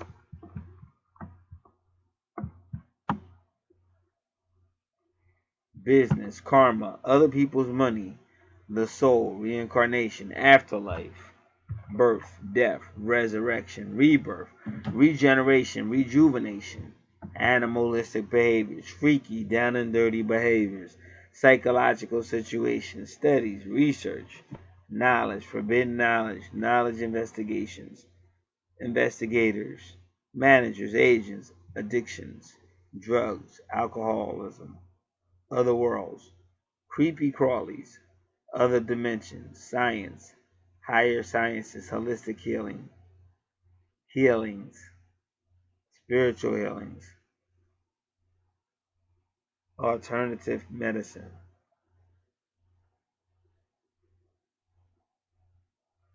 long distance, advanced technology, alchemy, metaphysics, sacred geometry, things that are forbidden, taboo, astrology, knowledge, hidden knowledge, aliens, higher life, deceived persons, astral planing, telekinesis, telepathy, dreams, interpretations, animals, enemies, Halloween, the divine womb, deities, tarot cards, higher thoughts, inheritances, loans, banking, animals, pregnancy, woman's body and finances. Now, the eighth house deals with other people's money.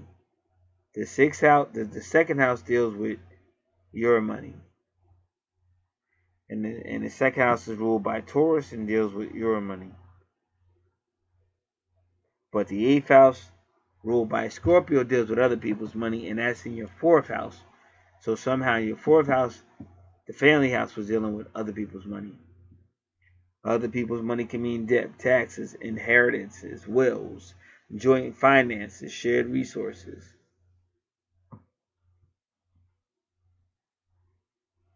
And it can also mean transformation. Everything we read.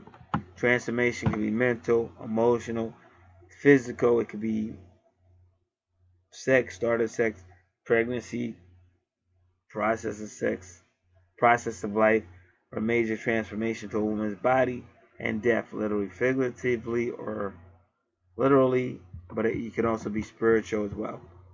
Transformation can be spiritual as well.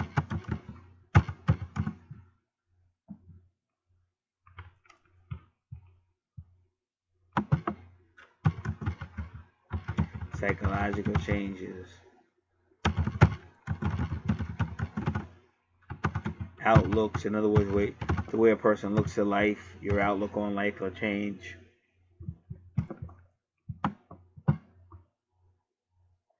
All right. Now, looking over at this chart, so we already explained why this person had Gemini issues in their 11th house, primarily because of the stuff that went on in the 7th house with Aquarius energy. And then you see in the 3rd house, because the 7th house is ruled by Leo, the 3rd house has Gemini. So they got some type of Aries, Libra issues going on that's affecting the Gemini energy. And you see this ascendant is a Gemini. So these two people pretty much, like I said, they got a karmic relationship. And they got a soul situation going on. Now when you come over here, you see a good fortune in Cancer. But what's unique is, if you look at this chart to the left, good fortune is right there, and it's kind of close to where Cancer is. So sometimes it could be wrong times, and even if it's wrong times, it might just be the system. But when you see it that close, you kind of know that it's probably a whole lot closer than what we think it is. The person to the left, the person to the right, either one of those guys, their good fortunes might be a lot closer than what we think. Just like if you notice that true north node is at 28 degrees Cancer, and then this good fortune is 28 degrees Cancer. So one way or another, they're connected. They also got a Cancer good fortune connection going. And I already read good fortune and what it means. It's also called part of fortune. Now you keep going. We'll leave that alone with the true north node. So we'll leave that alone. But we definitely talked a lot about Virgo. And this is a 4th house. for the chart on the right. So we'll leave that alone. Oh yeah, the interesting thing about the chart on the left is even though they have many past lives, they only have one retro, one planet retrograde, and that was with that Sagittarius energy. So that was interesting.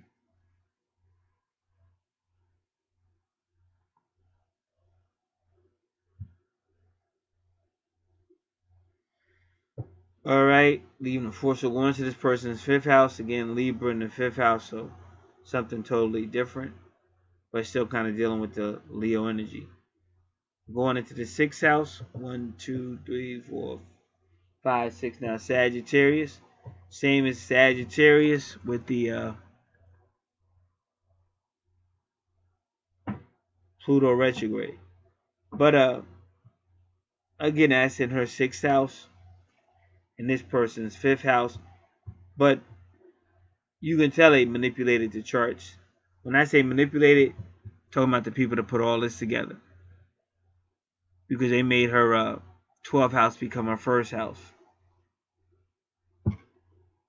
So that's why that's going on.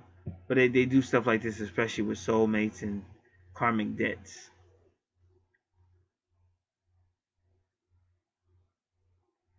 So she needs healing, Virgo energy, with her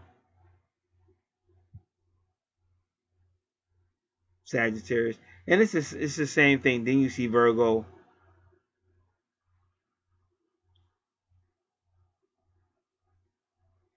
Or you see Virgo in the fourth house.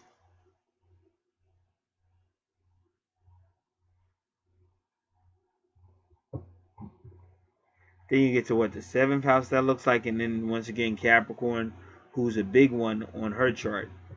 So again, the vertex can mean a soulmate or a twin soul. In this case, it's some type of soul mate relationship. But see, what everybody wants to make it into a love story. But you can have soulmate relationships with friends. Because I know a lot of stuff that pops up. See, I'm real metaphysical now. I'm not deceived by third dimension no more. Like even like March 31 was a big day. In fact, I had 2 people from my old days, the band and everything, show up. You know, because that's something that was going on in the universe. But I also had a lot of like stuff from resurrection. Like I have a garden, not a garden, but I got a little thing out there in the backyard to somebody that died, and something always grows out there around Passover, because that's passing over souls. That's why they call it Passover. And and I was just talking about like a yellow flower, and that's what grew out there. But that's not that. That's like the second time that happened. Just like the name of this the email to this channel is Finding Pearls. So even out there, it was like a white stone out there, and there was no reason for a white stone to be back there because it's like just grass and stuff. It's no stones or nothing back there. But again, and a lot of times, like I said, cats will be hanging out over there because that's all soul messages and animal messages and stuff. This stuff is deep.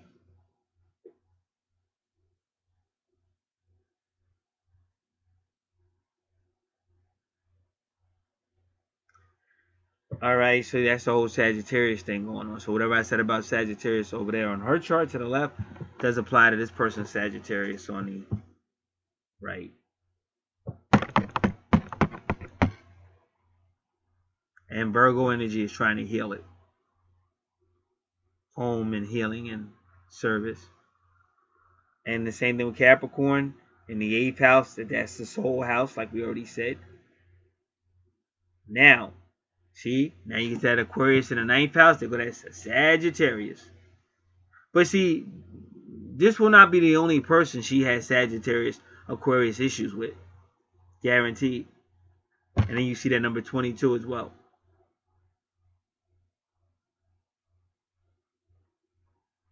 So she's got a lot going on, and she would have to go back to her chart to whatever I said over there. But this female right here, that's why I be saying, people say, well, I know this is the one, and I know, and it's probably the one for a soulmate karmic debt relationship. But there'll be another Aquarius or Sagittarius energy for her 9th house. And it's the same stuff. Venus is going to be Libra, Taurus energy. Uranus is going to be Aquarius energy, 11th house energy. And Neptune is going to be Pisces energy, 12th house energy.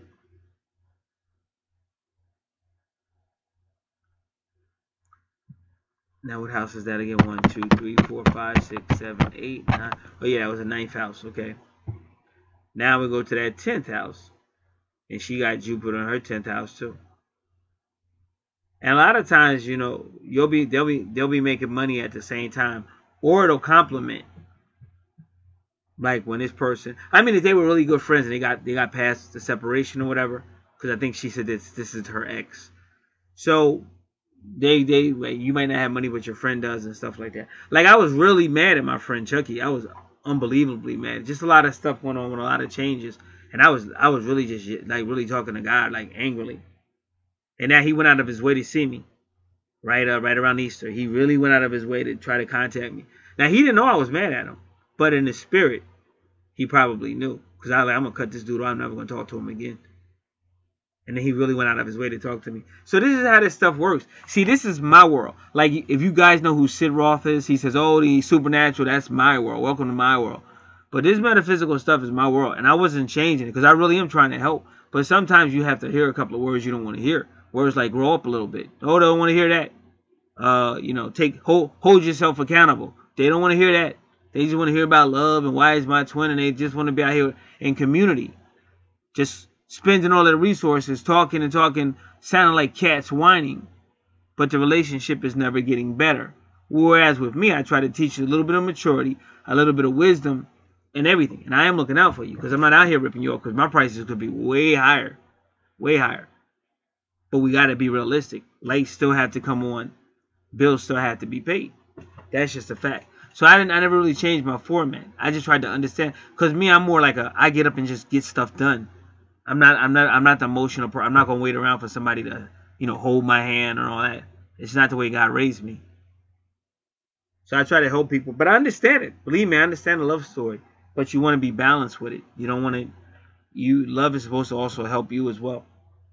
It's not just you chasing love and doing anything for love because how is that love if you're doing everything? So love's got to come to you too. That's the love you're looking for, where the person is just as interested and growing with you as you are with them. So now,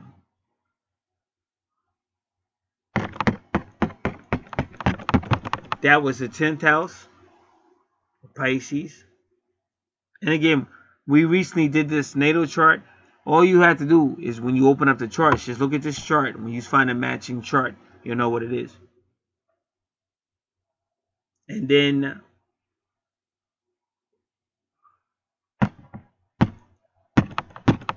11th house. See, now her 11th house is really totally different. And that's how you know they're not twins.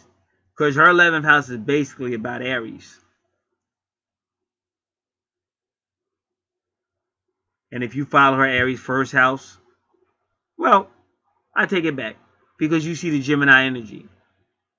So you're still messing around kind of because this one's 11th house is about Gemini. But they're still soulmates. And all a soulmate is somebody in your soul family. I mean, you could have had a relationship with them, but it's still just somebody in your soul family. Because I know an experience I had a long time ago in the 90s.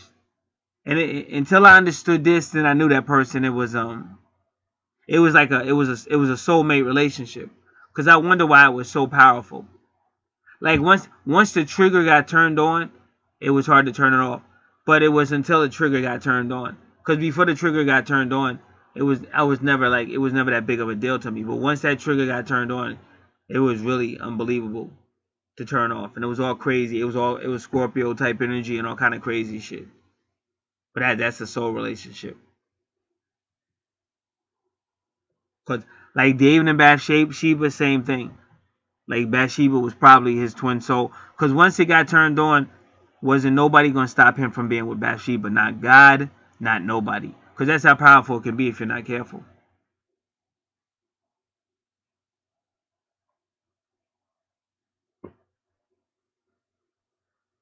All right.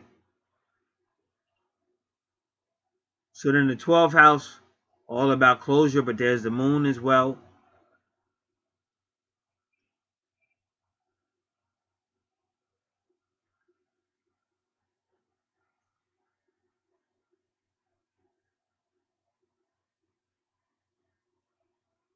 And the 12th house will predominantly be Pisces energy.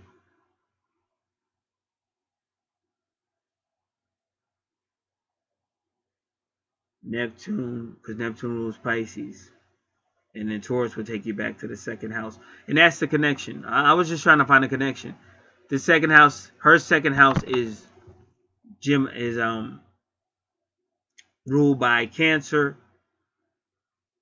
on the right, and then her 12th house is Cancer, and this is this person's 12th house. So this is it was a pretty cool natal chart. But that's why they have that connection.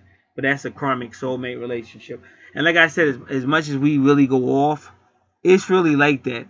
Like if they took somebody that hated you, you hate this person, and they put you on an isolated planet, and they said, listen, we know you two hate each other, but here's the deal. We're leaving you two on this isolated island, and you're either going to learn to work together and live, or you're going to die, because you're not going to be able to make it without helping each other. And we're out of here. And they just leave you. They say, listen, you got everything you need to survive on this planet till we come back. Whenever we come back, we're not even telling you when we're coming back. But we're letting you know that in order for you to use this stuff, you got to work together, or otherwise you'll die. So, I mean, the first, days or so, you might talk crazy. Oh, I hate you. I would never. I hate you. Blah, blah, blah. But when you start to get hungry and all that, and you need this person, and you need each other, and you realize ain't no cameras on, ain't nobody watching you. So who really cares if you hate each other?